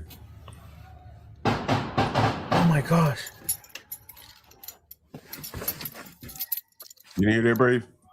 No, I'm not hearing it real clear. Anyway, so the blacks likely rode the bus from the ghetto over here, and they just get on and ride across town. A lot of times they go into the hospital or something like that, and a guy shot a woman on the bus and killed her. Or shot her. No, wait a minute. When was this? Yesterday. When you were on the bus? No, I wasn't on the bus. This happened yesterday though. On the bus, one of the buses that I ride across town. Oh, where'd you get to go? Okay, I'm sorry. You say you were hearing gunshots? Yeah, this is video footage of the shooting. They waited till they got... not your video footage. No, this is video. Oh, okay, all right. So they waited till you put so much video of. I thought it was good. So they waited till they got to the white side of town, to the upper crust of the white side of town, and then shot. Yeah, he shot her. Then the police shot him. He hopped on the bus, so the police shot him on the bus. Jeez, and CT was asking me yesterday, why do you worry about blacks if you don't live around them? Yeah, and so Jeez. and you can see people jumping off the buses. They're shooting onto the bus. God damn, where's this footage at? You got it? Yeah, it's on YouTube. But yeah, I just played it on my channel.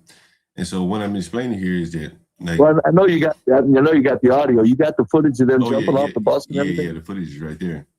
And so what is happening here, Bravey, is that like all the hospitals like are in Northwest. So this bus drags the blacks across town to Northwest. That's why that bus exists, to get the blacks to the services, all the way up in the upper Northwest and stuff like that. And so this has been like the second shooting up there. And this is an area very, very affluent, man. Very, very affluent. That would not be accustomed to shooting like that. Anyway, you can hear the man. He said, "Oh my gosh. Oh my gosh." Well, I thought that's what I was hearing. That's all I was hearing. Yeah, he was like, "Oh my gosh." It was a white man, like, "Oh my gosh. Oh my gosh." That's funny. It's not as if you heard it. Damn, nigga. Oh my gosh. Yeah. What shall we do now? Yeah. Hey, Brave, I ran in the room to a man yesterday, Brave, before we get out of here. And he was wearing a COVID mask. He's about 35, 40, works for the Postal Service. I said, "Why you have a mask on?" He said, "Man, for years, I didn't brush my teeth, and my mouth was real nasty." And he said, "Now that I have to work in public, I don't like showing people my teeth, so I talk with my head down. So I started wearing the mask to like cover up my teeth." Didn't brush his teeth, hell, he fucking crackhead and smoked them all out. No, I don't think you're a crackhead, bro. I think he just, I got video of it up on the channel. I think he just didn't give a fuck. Like, this is part of what you're saying. Like your whole hygiene goes to shit. Everything, yeah. You know what I mean? There's nothing that matters. If pussy don't matter, I'm sorry. Yeah, if beautiful women don't matter because they don't exist as a black, nothing matters. You know, that's life, man. That's life. I don't give a fuck, John, if there was a 6-month dry spell when I was a young man. Just the fact that they were out there was energy. Yeah. Yeah. And, you know, he just let it all go to the wind, you know, like that's just, to me, I think it goes back to the beauty desert, Brady. Like, that's what I was saying. If he had a woman that he was even thinking about kissing, because he said to me, the bitches don't give a fuck. You hear me, Brady? Yeah. He said the bitches didn't give a fuck. He said what made him have to put the mask on was the job. He got embarrassed. But Yeah, he said he get along with black women with messed up teeth. That's what I've been saying for 4 years on these YouTube streets. That the black women, what they're doing is they're doing the bottom. They're making babies with the very bottom, and they're destroying their gene pool. Brave, I was on fucking kids in these schools by these all these kids that aren't fucking testing up to grade level. Well, no, it's not the teachers, folks. They're low IQ. They're mildly retarded by the hundreds of thousands in large cities. Brave, I was on what's his name? Out Nation tonight. And, oh, you were? Yeah, a white man came on there. I can't remember his name. And he said exactly what you said. He like, man, I like white women, but I give me a black woman easy. Like, ain't no problem. He like, they prefer white men. I said, damn. Oh, fuck yeah. So what I say is these women that sit there act like black women are race loyal, it's like, get the fuck out of here. Loyalty involves a choice. They have no choice but to be loyal. Nobody wants them. I said, loyal. Loyal. That's a sick word to apply to it. My friend Republic should say that black women are race trapped, race caged. Hey, I gotta share one more thing. I gotta share one more thing with you, Brave. You might find this interesting. This will be the last thing we share tonight. Morning. It's morning time now. Let me zoom in on this a little bit. I've only been live. I got up late. I'd have been up generally. I was laying in bed when you called. I only been live for 3 hours here. All right, check this out, Brave. Hey, y'all. This is a housing post on Facebook. You hear me, Brave? A housing what? Post. So someone says, hey, basically, I'm looking for housing. Hey, y'all. I'm Janae. Jenae. There's a picture of her, too, as well. Right? I'm a 33-year-old creative and total extrovert moving from Dallas to the DMV this September, and I'm so excited to find a fellow black female roommate, ideally 25 plus, no kids. What do you think about that, bro? She wants segregated housing. She wants segregated housing, bro. I probably must not listen close enough. But she wants segregated housing. She says she wants segregated housing. She says, I'm 30 years old. I'm black. Well, you can see she's black. And she says, I'm looking to find a fellow black female roommate. What the fuck am I must. Oh, no wonder. Okay. That explains it. So I got the fucking. So she's looking for housing.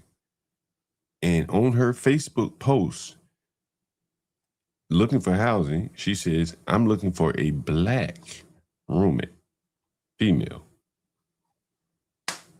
Well, it don't mean she's looking for segregated housing. She just wants a black roommate. Why do you think she wants a black roommate? Well, because no white roommate, they have to say it. When it's like kind of like, I want a black man. No, you don't. You just can't get a white man. You can't get a white roommate. So they have to say it. You don't think she get a? You don't think she? No, I don't. I think a lot of black women are so fucking mentally shot to hell. There's no fucking white one. Even the liberal white women that talk this game, they're on a different level as far as financial. They're probably actually thinking about a life in a realistic terms in some ways, whereas the black woman, her whole life is a big fucking make-believe fantasy. So yeah, no, she's got to ask for a black roommate so she can find somebody as fucking crazy as she is. Brave, you want to see her, Brave? Yeah, go ahead. Y'all want to chat? Y'all want to see her? You want to see her, Brave? Go ahead, let's see. What do you think she gonna look like, Brave? Before I pull up, how you think she gonna look, Brave? Let's see. 30-year creative, told the extrovert, moving down to the end. She might be almost be able to be looked at. Not quite, but probably, swerving into it. Probably not completely. Okay, right. Never mind. Jesus Christ. Come on, honey, with that fucking stupid shit. See, ain't no white woman gonna move in with that. Her hair don't even look clean. I don't give a fuck. That hair looks dirty. What the fuck is behind it? Jesus Christ. She wouldn't even have to put in her ad. She wants to be with a black woman. There's no white woman that would respond to that ad. No white woman. Not even a fucking white liberal bitches. But at least she's fucking not a fucking bull mammy completely. Jesus Christ. 30 years old and shot the hell already. Stupid glasses, fucking hoop earrings. Jesus God.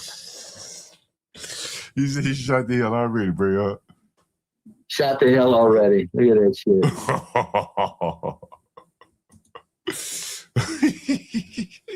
You don't like what you see there, bro? That's that right there is top shelf for black men, though. And that's why black teenagers are so fucked up. Look even the women that are fucking stay within range of slim. Look at them. Fucking orange hair and glasses that make them look like a space alien. Oh shit. Everything they do. Bray, oh shit. Look at this one, Bray. Look at this one. God damn. Damn. Look at this one, Bray. Go ahead. Look at it. It may not be up. Oh shit, Bray. Oh, wait a minute. I didn't update it. Oh shit, Bray. Hold on, Bray. Look. Look at this one. God damn, Bray.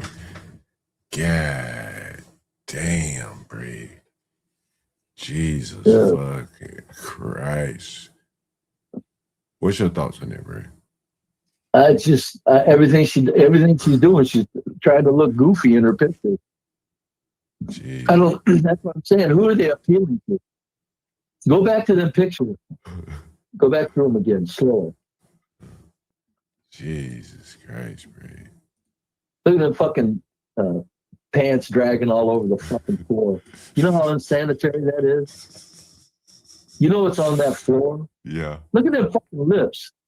Look at them fucking lips, man. Go back to that kiss, John. Go back to that kiss picture, John. I'm looking at it. I'm on it right now. Stop it. I give her credit right there. At least she got her own natural hair in there, not no goofy ass. You think that's natural hair? Yeah. Okay. Yeah. I think that's better. I'm just going, if I had lips like that, I don't think I would do that picture. Those lips are not flattering. They're kind of scary. This is about the best picture I think That's why I hate to break it to black women. Your lips are too big, sweetie pie. I think this is the best picture she got, though, Brave, honestly. This is the most normal one right here. You know what I'm saying? Like that's braids. It makes it look like something from the creature from the Black Lagoon. Fucking lips. So you got the braids, pink hair, braids. This is the only one that look like it might be her hair. Here she now, if you ask me, what she thinks of herself is a beauty queen. She thinks of herself as that. You think so? Yeah. And what's sad is, look how unattractive she is compared to real beauty of white women. Yeah. Put up any real cute white woman next to her and let her act like she's that pretty. And somebody would laugh at her for trying to be that pretty if you put up a real sweet, soft white woman next to her. Do you think that's why she wants a black roommate? So as not to be outclassed, like be of course, that goes without saying. Yeah, no, I mean that's Jesus. Could you imagine if some young, pretty white thing came in there and fucking wanted to be a roommate? she'd have to look at that pretty white European male consul or female constantly. Oh yeah. Or Her going out Jeez. on dates. Yeah. But you know, the other thing, she may not be able to afford as much as, you know, a pretty white girl can afford. You know what I mean? Like the avenues for a pretty woman are a lot higher than avenues for a not so pretty woman. You know, just your jobs. They'll pay you to stand somewhere and just look pretty. If you're pretty, you know, those avenues are not going to be open to her looking like she looks like a man right here to me. The curse of the black woman's face is a man face. I mean, her body looks like a lot of times it's a man face. Yeah, it's just too much jaw, too big, everything. Yeah. I mean, just the way she's dressed, just like a man. You know, like look at that face. She had pants dragging on the fucking floor. You know, tennis shoes. You know, it's just not very feminine. You know what I mean? Nothing about it. Yeah. And maybe a couple more pictures of her. Let's see if it gets any better. Oh, okay. Look at those nails, Brave. I don't see them yet. I don't see any nails. Jesus Christ, Brave. That's what I'm saying. Black women, they just, that woman right there, take all your fucking stupid color out of your hair, put on some regular glasses, relax. You're not that pretty. But yet she stays slim. This is where black women really fail because fucking white women that aren't all that in a bag of chips, they just, they understand. Just, quit trying to look like you're something you're not. Black women do that by far worse than white women do. Ray, look at this picture right here. It's like, just stop it, man. You're not. There's nothing about you that is going to knock a man's socks off. So just be yourself and lighten up and relax. Look at this picture right here, Bray.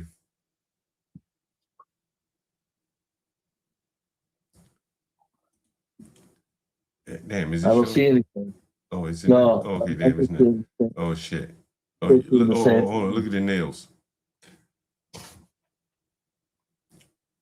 You see that, Ray? Jesus Christ. Everything they do is ridiculous looking. It's like it looks like they want to try to be ridiculous at every turn. Look at this, Ray. Look, Ray.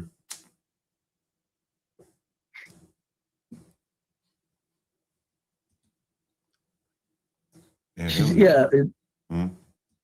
I mean, it almost, she right there, she almost looks like she's sad. Oh, look at there. Is that her? Yeah, it's got to be weaved, though. It's not. Yeah, right. But at least it's a little more natural. Yeah, that's a wig or something. Stupid fucking eyelashes and rainbow fucking. What's the rainbow fucking eyelids mean? Is she lesbian? I don't know. I don't know. Shit, ain't no fucking telling, man. Somebody said multiple personalities and shit, right? Yeah, I would agree. Yeah. If you think about it, look at her. She's fucking, what the fuck, lady? It's like they're striving to find some character that they want to fucking create or something. Just, it's amazing. It's like, Jesus Christ. Brave. Everything's a show with these people. Let me tell you, I started off covering Karmelo Anthony, well, not really Karmelo Anthony. Brave, what I started off covering was like Freezy, and not just him, but I'll just use his name for effect. Man, he's driving these blacks deep down into like Alex Jones delusion land in this Karmelo Anthony case. And he's making money off of it. Views as well. Some of his highest views ever are covering this. And the blacks who seem to be looking for a victim narrative are eating up whatever he gives them. But if you just think a little bit deep into the matter, you realize like this is all bullshit. Either you're lying to me or you're stupid. And I can't figure out which one it is. Do you think he's lying? He thinks there's a video that will exonerate Karmelo. Well, the sad part about it is the psychopaths, they don't have to worry about lying. And it's more important for him to say that video's out there than to preserve his own integrity. So, his integrity. That's why you don't know if they're lying or whether they're fucking crazy, John. I think he kind of believes what he's saying. I think so too. I think he's because I mean, how do you? It is. It's a strange thing. How the fuck do you sit there and say there's a video out there that just shows something completely different and it's not available? Yeah. Or if it is, bless his heart for staying on it. But even though, but if there's a video out there, the Karmelo family need to light the fire up under these people, but they're not mentioned in the video. Yeah, that's what I'm saying. That's what I'm saying. Something ain't adding up because he's sitting there saying something that just simply wasn't. And I know they don't offer everything to the public, folks. I get that. Right. But I mean, I think if there was videos like that, I don't think they could have gotten away with a complete clean verdict like that. Not with people having seen the video. See, there are people. You're right. That's what I'm saying. If there was video out there like that, they couldn't have gotten away with it. So, yeah, I mean, he's got a point. If there's video there and it's not being shown, John, I applaud him for just keeping it front and center. But the man family ain't even mentioned no damn video. If the man, that's what I'm with you, John. I'm saying there's no video, but I'm saying if there is, he bless his heart for staying on it. But if there isn't, that means he's fucking crazy. But if there is, his family will give you the indication that there's something out there. And so, well, I don't know about that's very true in a normal case, but his family obviously didn't give a shit about him when they won't stay there for his sentencing and support him while he's going out the door. It's like, well, hey, it's kind of like somebody on their deathbed. Nobody wants to be around you when you're dying. His family didn't even want to be around the kid while he was going out the door. So, it wouldn't surprise me if they didn't pursue the video. But, it's back to Freezy. He's either crazy or he's on to something. Or he's crazy. I think he's crazy. He ain't on to something, I tell you that much. Yeah, I don't think he is either. I don't think that. But what would be the point of railroading that boy, man? That just doesn't make sense. Oh fuck, God! Come on, hold on, bro. And let's say if they were railroading him and there was evidence out there, then why wouldn't that boy get on the stand? You have to ask yourself these questions. Like, the reason he didn't get on the stand is because he's guilty. You have to come to grips with that. These blacks can't come to grips with the man is guilty. And Freezy, either he believes it or he's just grifting, is making money off these low IQ blacks. He's nothing more than the liquor store, feeding off the dead carcass of the blacks, the liquor stores. Everybody's just more or less feeding off of them. Nothing is growing, so you just prey on them. Oh yeah, no. As a dying conspiracy theorist, I think there's no video. I'm just saying that it does it. The things these fucking bastards that are pushing the buttons, the things these bastards do is beyond our comprehension. But I don't think there's a video. And you're right, Karmelo Anthony. They didn't put him on the stand because he would have puked shit himself trying to lie, and it would have been a laugh. People would have literally gotten a laugh out of him on the stand. But the video, it would have cleaned it up. It would have cleared up so fucking clearly that he actually just outright fucking, didn't need to do anything that he did. It would have been an open and shut case. And that's one of the reasons why I think they didn't put him up there, so that blacks and whites could fight over it. Because if he would have went on that stand, the blacks wouldn't have had much to stand on. It would have been obvious right there. Okay, what more do you need to see? Look at what he did on the stand. Well, I think that's why they didn't put him up there. Well, I think they wanted mileage out of it. I think they wanted mileage. They, as in quotes. Go ahead. And I think the family, knowing that they're not going to be able to make a living, it's going to be very hard for them to make a living like they were living pre this incident. They had to make some choices. Like, what are we going to do with all this fundraising money? Do we throw all this money after a bad case on a lawyer? That wouldn't make sense. If we plead, then we get no money. But if we stretch it out, we can fundraise. And even if he's found guilty, we still fundraise. If he's found innocent, we can still fundraise. And all of the YouTube people and social media people are feeding off of that that bad decision. If he had played it out, there would be no fundraising. They would have had to go to work somewhere. But the boy would have won out, but the YouTube streamers would have lost. I think somebody told him to stretch this shit out so that the Freezes of the world could get paid. You know, Freezy had over 2,000 people in the audience last night, Brady. No kidding. 2,000 views concurrent? Yep.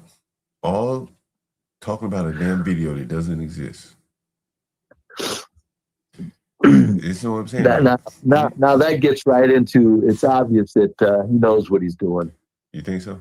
He's lying his ass. That's why I say they're psychopaths. They don't give a you know how many people that Freezy's sending off, and like Alex Jones with his, at least Alex Jones when he was being goofy, there was a lacing of truth in it. Yeah.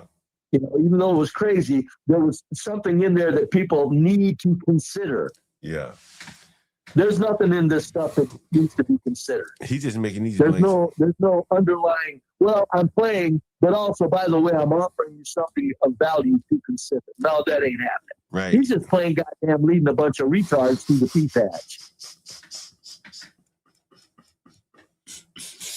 That's amazing. 2,000 fucking people on Freezy. Yo, bro. I mean, it really was amazing, Brave. And he's carrying the water for this lie. He's carrying this lie as far as he can carry because there's money in it. Al Sharpton and those kind of people are not cut out for the YouTube game. The bells and whistles, the stream deck, you know, all that black music playing and all that shit. Al Sharpton's and Ben Crumps of the world, they're not cut out for this. It's not where they don't have to. They're on a different level. Well, I guess what I'm saying is the paradigm is shifted to YouTube. You can better grift on YouTube than you can down on the ground as being Crump. You don't even have to leave your home. You got on the ground. You're absolutely correct. On the ground, it's like, you know, it's direct. But I haven't heard anything about Al Sharpton on this. What is he saying? That's right. You know, this is what I'm saying. You know, there could be a myriad of reasons. You know, this is not a police or government involved case. But I think the other thing is that it's natural enough. You would think you heard. You would think that you would hear of Al Sharpton's opinions. I don't pay attention that close. But you would think that somewhere you would know what Al Sharpton's opinions is. Right. Al Sharpton's opinion. But I don't think he's the voice. I don't think he's the leading voice. No. I'm not saying he's the voice. I'm saying at least you would think you would at least have heard what he has said. Yeah. And I don't think anybody has, or have they? I don't think they've spoken on it. But again, I think that they've more or less passed. Well, that's probably because Al Sharpton knows that the fucking kid's guilty. Well, I mean, and probably at that level. But he could still say it's too much time or something like that. But I think they've passed. Oh yeah, whatever. I'm just surprised that not even a statement is. Nobody's aware of even a statement. Is my point. I don't expect Al Sharpton to be the face of the resistance. I'm just saying I'm surprised that that big mouth hasn't said something. Yeah, I don't think any of them. He probably has. It's just we haven't located it. He said something somewhere. Yeah. If you Google what's Al Sharpton think about Karmelo Anthony, you may find something. He probably said something. But he's not outspoken on it, and I think that. Oh no, I get it. Yeah, I think if you look at what Freezy did last night, that was the equivalent of a protest. That was 2,000 people in the audience. Al Sharpton would be lucky to draw 2,000 people to a protest and donating money. Right? It depends on who was backing them and what they wanted, John. I mean, yeah, it would have to be a hell of a damn protest for him to get 2,000 people. Al Sharpton said, we're going to protest that verdict and to set something up. John, there'd be fucking a whole bunch of people there. Yeah, but I think the longevity leans to the YouTubers because they don't have to travel. Yeah, you're absolutely correct. They don't have to travel. And so that's why I think the baton has been passed. You know, anyone can give them money virtually. They can extend their hand online and give them money. And so that is the interesting thing. Where are these people? Where do they lie? Are they telling the truth? I don't think the baton has been passed as much as it just wasn't an issue that was Al Sharpton's level of need. I mean, if they need him, they'll trot that bastard out. But I think even with this Cyrus Belton's case, that was perfect for Al Sharpton to come in on again. But I don't think he can lead the conversation these days. I think again the paradigm has been shifted where the Anton Daniels, the Freezes of the world can carry these black But John, it also boils down to how much do the people that are in control want to whip up the black. I think they don't want to. I think they want. I think they're I think they're whipping up the blacks to a certain level, and that's where the freezies come in. But they don't. They're not going to take it. They're not going to go from 0 to 90 and bring in an Al Sharpton. Well, so I mean, I get what you're saying. I fully agree that this is not, whatever. But I don't think it's a matter of any things changing as much as it is the people who are pushing buttons just don't want to push them that drastically. Because if they break out Al Sharpton on Carmelo Anthony, that would make blacks look crazy, because then it would be obvious that, like, okay, now you got there were 10,000 people in the street for what? So I mean, in other words, they can't get the mileage out of it. Yeah. But with Freezy, he can. Yeah, Freezy can, and all the other streamers, they can. And I think, that's where the money is. Before we get out of here, Brave, what's interesting? How much of this money you think these streamers would donate that they're making off of talking about Carmelo? Would they donate to Carmelo, put it on his books? Well, my God, right quick. Sorry, John, I just looked over there.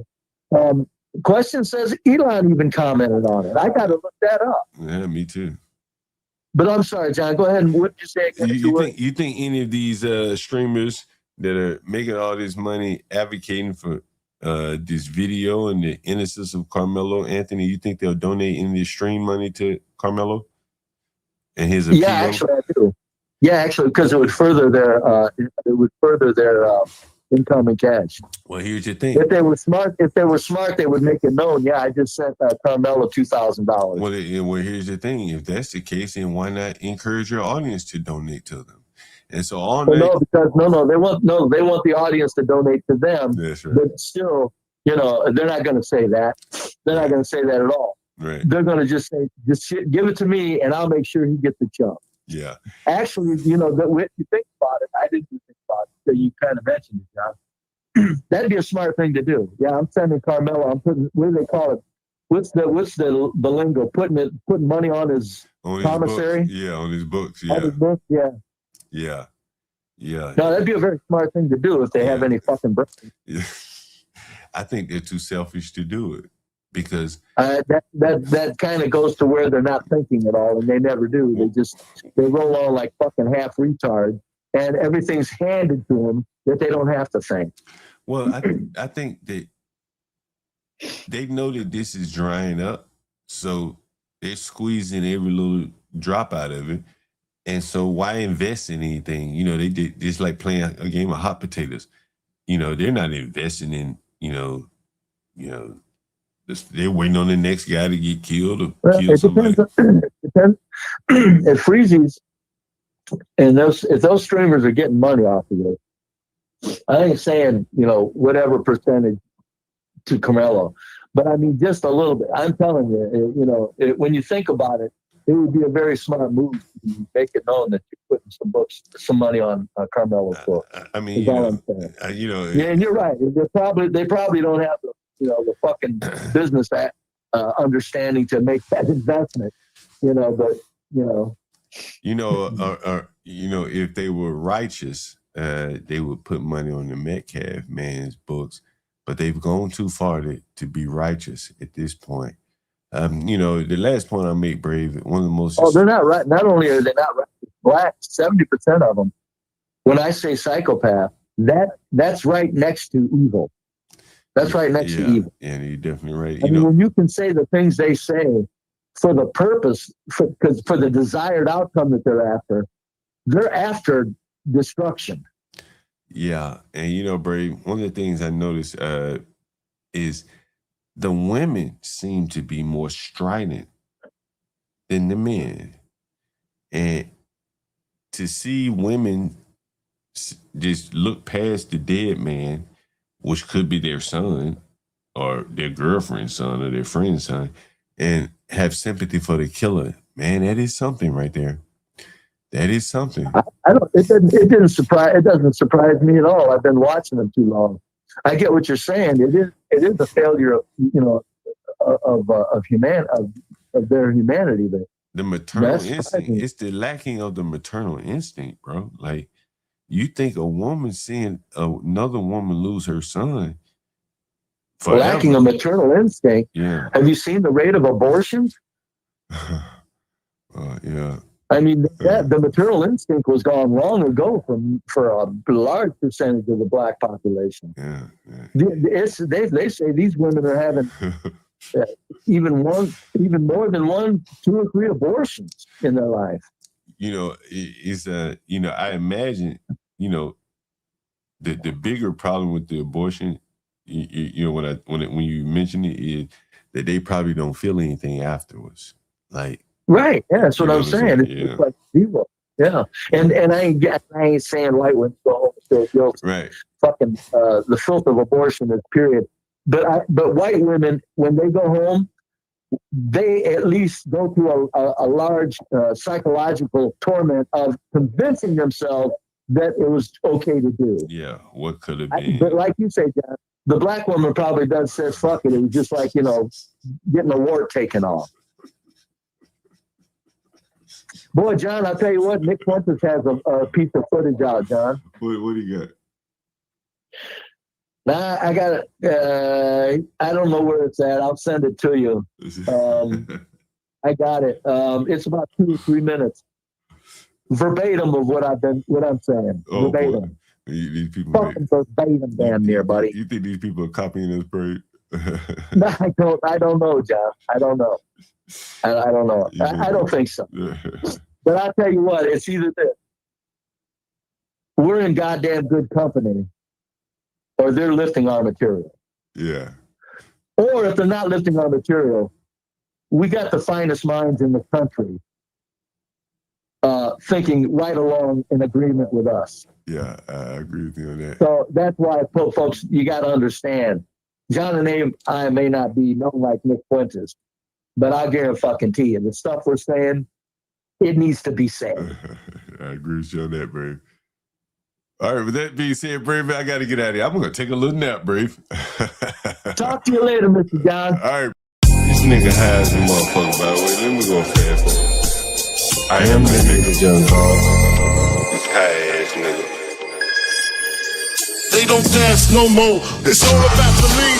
Back in the day, crack was jumping on the scene. Now they slumped on the sidewalk. Can't talk. Golden era faded, but we still feel the rock. They used to be kings, now they lost in a scheme. Popping them bottles, throwing money, and living dreams. Now they zoned out and mumbling, fumbling. No rhythm in the city, the whole shit crumbling. They used to rock the house, they was riding through the streets. Remember there was dancing, sliding to the beat. Now it's poison in their veins, ain't no pulse on the street. Guess it's over now, they accepted the back in the day, the rock had them wild and free. Different story now, they got no energy. The new drums got them slow with the head on low. Eyes closed and they don't dance no more. Block used to be jumping, top shit they was on. Now it's lights out, guess the thrill is gone. I am the nigga. I bring it to you rough, rugged, and raw, nigga. They don't dance no more. It's all about the codeine. Back in the day, they was rocking on the scene. Even dancing in the rain. Now they nodding off. Shit just don't hit the same. I am that nigga.